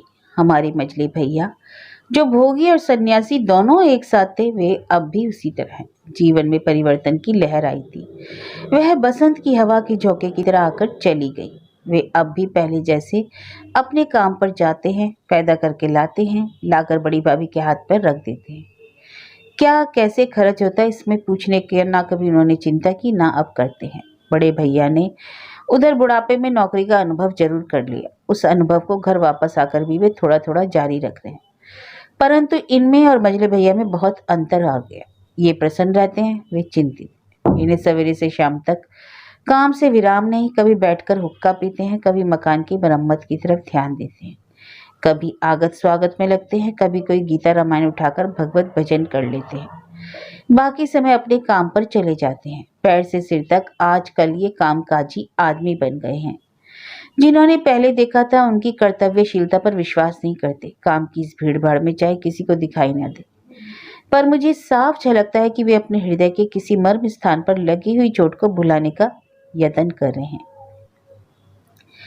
केवल भैया देवधर सारे घर भर में एक सदगृहस्थ है। सही दिमाग और सही मन से एक एक काम करते हैं। उनके कामों में कहीं अस्त व्यस्तता नहीं, कहीं विशृंखलता नहीं। उस दिन जब छोटी भाभी ने घर से निकलकर जाने का प्रण किया था, तब के और अब के देवधर में बहुत बड़ा अंतर हो गया। उस समय वे बहुत सी बातें न जानते थे। बेटी का ब्याह करके मझली भाभी के माँ बाप तीर्थ यात्रा को चले गए। वे आज ही लौटे हैं और आते ही अशुभ समाचार सुनकर दौड़े आए। जब उनकी माँ जानकी आकर आंगन में पछाड़ खाकर गिर पड़ी और बड़ी भाभी दौड़कर उन्हें उठाने लगी, तो मैंने देखा मझले भैया जड़ी भूत से अपनी जगह पर बैठे रह गए। उनकी आंखों से सावन भादों की झड़ी लग गई।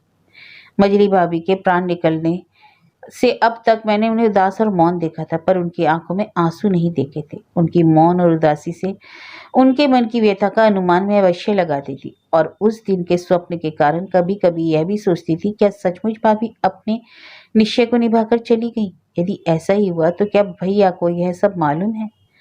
बड़ी देर तक सांत्वना दिखाकर भी हम लोग वृद्धा जानकी को धीरज न बंधा पाए।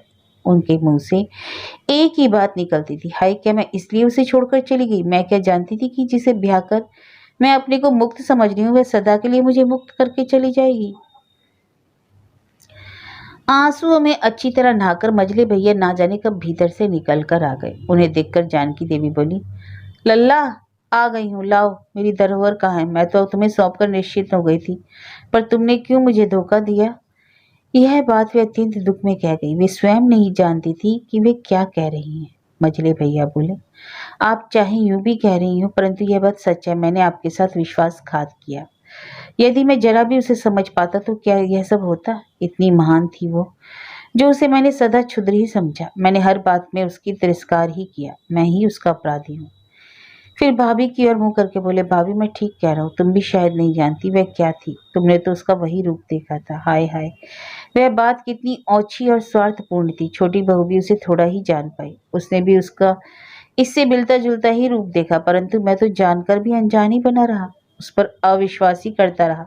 परंतु अब सब स्पष्ट है, कितना बड़ा था उसका त्याग, कितना महान था उसका संकल्प। शायद जान की देवी आंखें फाड़े देखती रह कर के भी इस तमाम व्याख्यान को हृदयंगम न कर सकी। वे उसी तरह विलाप करती हुई बोली, तुम भी मेरी ही तरह दुखी हो भैया। मेरी करुणा से आज दुनिया आंसू बहाती है। पहाड़ की चढ़ाई मुझे तो भाग भी छोड़कर चला गया और उसे घर पर का कुआं खा गया। हाय अभागा भाग्य। हिमालय के कठोर हृदय में जैसे गंगा की धारा फूट पड़ी हो, उसी तरह ना जाने कब की भरी हुई बड़ी भाभी के हृदय का आज बांध खुल गया। उसके हृदय में इतना अश्रु प्रवाह रुका था, इसका मुझे अनुमान भी न था। गीली गीली आंखों के साथ बोझ से भारी हृदय लेकर मैं तो वहां से चल पड़ी और एकदम भीतर अपने कमरे में चली गई। कमरे में पहुंचकर तकिए पर सिर रखकर मानस तटों को भिगोने लगी। इसके बाद से मैं क्या हुआ कह नहीं सकती। हाँ, इतना अवश्य देखती हूँ कि अब बड़ी भाभी का हृदय एकदम बदल गया है। छोटी भाभी अब उनकी संगी छोटी बहन हो गई।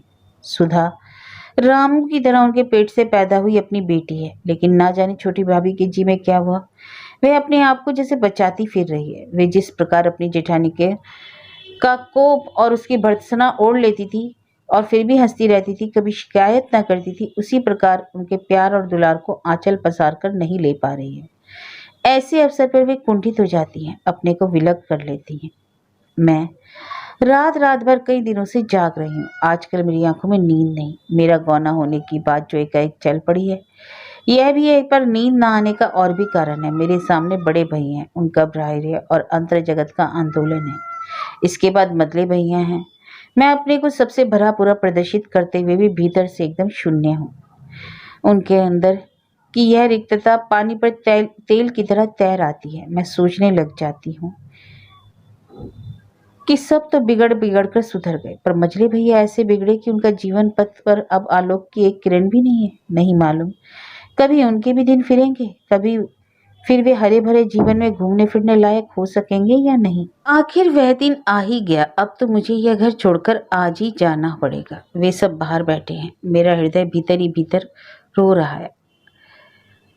अच्छा लग रहा है या बुरा कहा नहीं जा सकता। सरन ने मेरे हाथ पांव में मेहंदी और महावर रचाए। चोटी में फूल देकर छोटी भाभी अपने हाथ से गूंथेंगी, इसलिए उन्होंने इस काम में सरन को जानबूझकर छुट्टी दे दी। बड़ी भाभी अन्य कई स्त्रियों के साथ तैयारी में लगी है।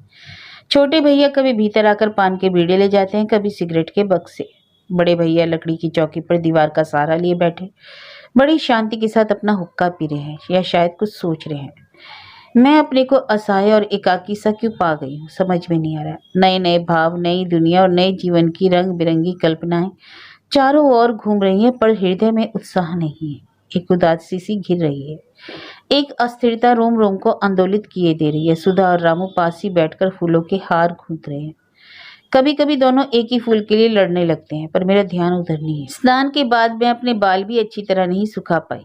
छोटी भाभी बीमारी से उठने के कारण अभी कमजोर है। घर का कामकाज उनसे पहले जैसी फुर्ती से नहीं होता, पर आज वे भी सवेरे से व्यस्त हैं। इधर कई दिनों से मेरे पास से निकलते निकलते जो चुटकियां भरती जाती हैं, आज भी वे भी मेरे पास अभी तक आ नहीं पाई। आखिर भाभी आई और आते ही मुझे अन्य मनसक देखकर बोली, अरे ये क्या, अभी तक ऐसे ही बैठी हो? क्या ध्यान हो रहा है? रहने भी दो भाभी। तो क्या करूं? अपने को सजाओ, कमनियों का अस्त्र शस्त्र इकट्ठे करो। भाभी ने मैंने कहा चलो चलो। नहीं, मैं सच कहती हूँ, हंसी नहीं करती। विजय और पराजय का आज ही तो निर्णय होना है। पुरुष पर नारी के पहले पुष्पावरण का निशाना अचूक बैठने से वह जीवन भर बेकार रहता है। मैं आखिर हंस पड़ी। मैंने कहा भाभी, मालूम पड़ता है तुम्हारा निशाना ठीक ठाक बैठा था। भाभी उत्तर देती, तब तक वहां ना जाने कौन को ना पहुंचा। क्षण भर में ही अपनी सहेली, पड़ोसियों और अन्य स्त्रियों से घिर गई। सबने मुझे चारों ओर से घेर लिया। इन सब में मेरी एक बाल्य सहचरी कल्याणी भी है। 4-5 बरस के बाद उसे अचानक देखकर मैं चकित होकर पूछ बैठी, अरे कल्याणी, यहाँ कैसे, कब आई? कल्याणी, तुमने तो नहीं बुलाया, ब्याह कर लिया और अब कौन भी जा रही हो, पर मुझसे पूछा नहीं। मैंने कहा मरी या जीती थी इसका क्या पता था कल्याणी। अरे तभी तो आप पहुंची हूँ, जिंदा हूँ मैं। अब तुम ही कहो मैं मरी हूँ या जीती। मैंने उसका हाथ पकड़कर बैठा लिया। फिर कहा सच कहो कल्याणी बहन, क्या इतने दिनों तुम नागपुर में ही थी? बड़ी दुबली हो गई, कौन सी चिंता ने तुम्हें घेर लिया? मैं तो सुनती थी। कल्याणी बीच में ही बोल उठी। सुनती थी कि आनंद में हूँ, मौज उड़ाती हूँ, क्यों झूठ है ना इसमें।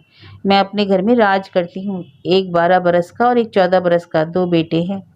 अपनी बराबर की एक बेटी है, इसी साल उसका ब्याह किया है। छोटे देवर की अवस्था करीब 40 होगी, बड़े की 5। इतने विनीत हैं कि रात को प्रभात कहूँ तो मान लेंगे मेरे पति, और दिन को रात कहूँ तो इनकार ना करेंगे। स्वामी नहीं देवता है, उम्र भी 50 से अधिक नहीं। घर सोने चांदी से भरा पड़ा है, और उस सोने की लंका की मैं अकेली रानी हूँ। कितना सुख है मुझे। इतनी जल्दी वह सब कह गई कि मैं रोक न सकी। जब उसने समाप्त किया तो 3 बरस पहले की कल्याणी मेरी आंखों के सामने आ गई। वही चंचल भोली भाली नटखट कल्याणी। मुझे यह भी ध्यान आ गया कि उसका ब्याह किसी वयस्क से होने की बात चल रही थी। पीछे क्या हुआ यह सोचती हूँ तो याद पड़ता है वह अपने चाचा चाची के साथ गांव चली गई थी, वहीं उसका ब्याह हुआ था। ब्याह कर वह नागपुर गई थी, तभी से शायद अब घर पर आई है। कल्याणी थोड़ी देर ठहरकर बोली, इतने सुख में पल भर भी तुम्हें दुर्बल देखती हूँ। मैं कहूंगी तुम्हारी आंखों में रोग है। मैं उसके मुंह की ओर ताक रही थी, परंतु उसके चेहरे पर विकार कहाँ था। उसकी वाणी में व्यंग का आभास भी मुझे नहीं मिला, परंतु वह जो कुछ कह रही थी उसके शब्द शब्द में किसी क्रंदन का हाहाकार था, जिसने मेरे हृदय को इतनी देर में मत डाला। मुझसे नहीं रहा गया। उन स्त्रियों से भरे कमरे में मैं कल्याणी का हाथ पकड़कर अपने कमरे में उठा ले गई। मैं कुछ कहूँ इससे पहले कि उसने मुझे दोनों भुजाओं में भर लिया और रोने लगी। मैं भी उससे लिपट गई और अच्छी तरह उसे रो लेने दिया। अब मुझे ना तो कुछ पूछने की जरूरत मालूम पड़ी, ना उसे कुछ कहने की। अच्छी तरह हृदय का भार हल्का कर लेने के बाद उसने बिना कुछ कही मुझे छोड़ दिया और हम दोनों बाहर आ गए, निशब्द और मौन। इस बीच स्त्रियां आती जाती रहीं, केवल कल्याणी को ही मैंने जाने न दिया। उसे मैंने अपने पास ही रख लिया। उसने और छोटी भाभी ने मिलकर मेरे केश खूंथे। जब केश खूंथे जा चुके तो कल्याणी मेरे दोनों हाथों से मेरा मुंह पकड़कर शीशे के सामने करके बोली, देख तो ले कैसा लगता है। मैंने उसके गाल पर हल्का सा तमाचा जड़कर कहा, पता कैसा लगता है? बिल्कुल बंदरी जैसा, सिर्फ पूंछ के सिर। दूर बिल्ली। कल्याणी बोली, बिल्ली नहीं, बिल्कुल बंदरी। भाभी को तो इस कल्याणी ने इतनी देर में हंसा हंसा कर परेशान कर दिया। इस बात से तो वे लोटपोट हो गई। इतने में ही आंगन से बड़े भैया और मझले भैया ने एक दूसरा ही विषय चल पड़ा। बड़े भैया जब बैठे थे तभी उन्होंने आकर उनके पैर छूकर प्रणाम किया। बड़े भैया ने अचकचाकर उनकी पीठ पर हाथ रख दिया और पूछा, क्यों श्रीधर, क्या हुआ? मझले भैया ने कहा, भैया आप अकेले मेरे बड़े भाई नहीं, पिता भी हैं, मेरे संरक्षक हैं। आपके मेरे ऊपर बड़े एहसान हैं, उनके ऋणी होना संभव नहीं है। मैं उस उपकृण से होना भी नहीं चाहता। अब मैं आपसे एक बात और मांगता हूँ। बड़े भैया हैरत में थे, क्या कहें क्या ना कहें। आखिर बोले, अरे क्या चाहते हो श्रीधर, क्या हो गया? मझले भैया बोले, सुधा एक बाधा थी, मैंने देख लिया अब वह बाधा नहीं। एक माँ उसे छोड़कर चली गई, पर अब उसके पास 2 माताएं हैं इसी घर में। बड़ी भाग्यवती है वह। अब मैं सब तरफ से स्वतंत्र हूँ। आप मुझे आज्ञा दीजिए, इस गृहस्थी के झंझट से अब मुझे उबार दीजिए। अरे तुम्हें क्या हो गया है श्रीधर? मझले भैया, हो कुछ नहीं गया। मेरे लिए अब गृह त्याग के सिवा किसी और में कल्याण नहीं। आपने अपनी ओर से मुझे ग्रस्त बनाने में क्या कसर नहीं उठाए रखी, जो पिता भी अपने बच्चों के लिए नहीं कर पाता, आपने मेरे लिए किया। परंतु परमात्मा को वह मंजूर नहीं था। उसे मेरे लिए वैराग्य ही अच्छा लगता है, वही उसने मेरे हिस्से में रख दिया। परमात्मा की उस दिन को मैं किस मुंह से अस्वीकार करूं? बड़े भैया, अरे भाई अभी तुम्हारी उम्र क्या है? अभी तो तुमने संसार का क्या सुख देखा है। प्रिय वियोग से दुख होता ही है, पर इसलिए संसार तो त्यागा नहीं जाता। विराग तो उसी के लिए है जिसने अपने कर्तव्यों को पूरी तरह निभा दिया। तुम्हारे कर्तव्य भी बाकी हैं। मैं, भाभी और कल्याणी सब सुन रहे थे। मझले भैया के लिए मेरा हृदय कई दिनों से दुखी और चिंतित हो रहा था, और आज उन्हें इस प्रकार अनायास घर बार छोड़कर निकल जाने की इच्छा करते देख मेरा मन उद्वेलित हो उठा। उनके हृदय की मूक वेदना का क्रंदन मुझे अपने रोम रोम में सुनाई पड़ने लगा। जी में आया कि मैं अभी लिपटकर उनसे अच्छी तरह रो लूं, ना जाने भैया फिर कब मिले। मझली भैया कुछ देर शांत बैठे रहे, फिर बोले, भैया अब आप मुझे रोकिए नहीं, भगवान की राह पर मुझे जाने दीजिए। मैं देख रहा हूँ कि कल्याण का पथ मेरे लिए तैयार है, अब मुझे बस उस पर जाना है। बड़े भैया उसी दृढ़ता के साथ कहने लगे, श्रीधर तुम यह न समझो कि मैं मोहवश तुम्हें खींच रहा हूँ। यदि सचमुच मैं समझ सकता कि ग्रह त्याग तुम्हारे लिए एकमात्र श्रेय है तो मैं कह देता, भाई जाओ तुम मुक्त हो। तो भैया बाधा क्या है? मैं देख रहा हूँ कि अभी आत्मा शांति के लिए तैयारी में लगने की तुम्हें आवश्यकता है। यह भी एक तपस्या है, वह जब तक पूर्ण नहीं हो जाती तब तक यह सब इधर उधर मन भटकाने के समान है। ग्रस्त जीवन तो सबसे बड़ी त्याग की वेदी है, इसी पर तुम अपनी इच्छाओं और अभिलाषाओं को चढ़ाना सीखो।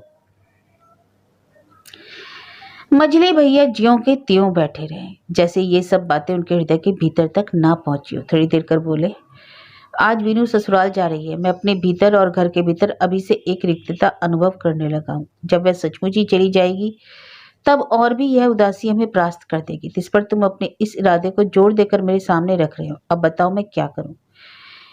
मेरे लिए घर के किस कोने में शांति है ना मालूम बड़े भैया और क्या कहते, क्योंकि इस समय वे बहुत कुछ कहने के भाव में थे।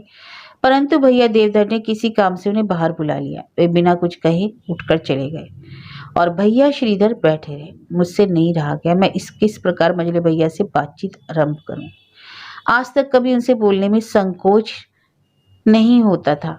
एक बच्ची जैसे बड़ों से बोलती है, झगड़ती है, उसी तरह मैं उनसे करती थी। आज मैं दो एक बार मिलकर उनसे यूं कहने को तैयार हो सकी, भैया मुझे लेने कब आओगे? मेरे मुंह से बड़ी मुश्किल से इतना ही निकल सका। मेरे कंठ से स्वर रुक गया, आंसुओं से की झड़ी लग गई। भाभी और कल्याणी ने मुझे तनिक भी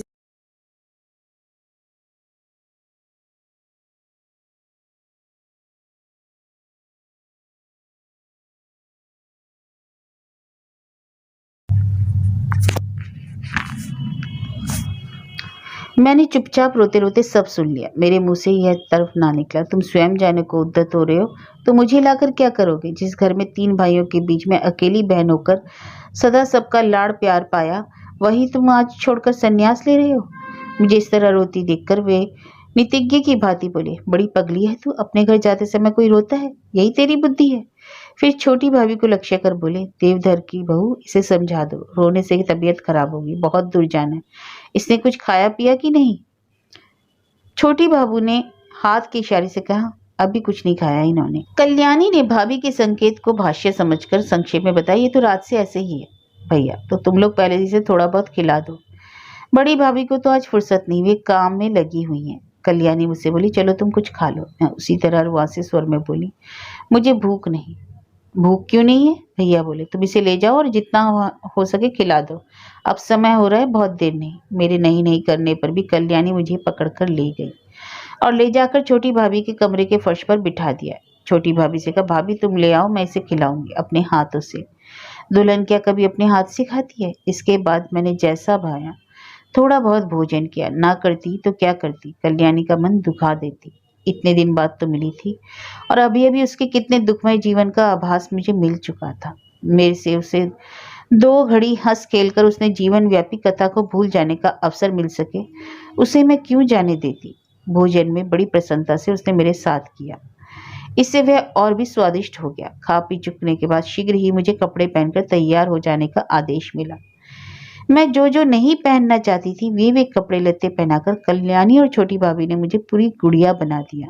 उनके इस स्नेहपूर्ण अत्याचार को मैंने सिर झुकाकर बर्दाश्त कर लिया। मैं अब जाने के लिए प्रस्तुत हूँ। गाड़ी द्वार पर आकर लग गई। मेरी ससुराल से मेरे स्वामी के साथ जो जो आए हैं वे सभी तैयार हैं। अब तक तो यूं ही लग रहा था, पर अब सचमुच ही मैं जाने को तैयार हूँ तो मेरा हृदय भीतर से रोने लगा। कभी छोटी भाभी, कभी बड़ी भाभी, कभी कल्याणी, तो कभी आई हुई दूसरी परिचित स्त्रियों से रोती रोती मिलती भेंटने लगी। भैया देवधर से भेंटने के बाद मैं बड़े भैया के गले लगकर कितनी देर तक रोती रही पता नहीं। जब उन्होंने मुझे पुचकार कर कहा, आओ बहन जाओ, अपने घर जाओ, आज ही में तो तुम अपने घर जा रही हो। हम पराए लोगों की ममता को अब धीरे धीरे तुम्हें छोड़ देना होगा। अब वह मुझसे सुना गया, मेरी हिचकी बन गई। मैं और वेग से रोने लगी तथा बड़े भैया को मैंने कसकर पकड़ लिया। उन्होंने फिर मुझे समझाया, रानी बेटी तुम समझदार हो, लो देवधर तुम इसे गाड़ी पर बैठा दो। इतना कहते कहते उनका गला भर आया। भैया देवधर ने मेरी बांह पकड़कर कहा, चलो बीनू अब देर ना करो। मैंने बड़े भैया को छोड़कर बहुत देखा पर भैया श्रीधर मुझे दिखाई ना दिए। मेरे मुंह से निकला, मजले भैया कहाँ हैं? बड़े भैया बोले, बहन मजले भैया से तुम्हारा मिलना शायद ही हो।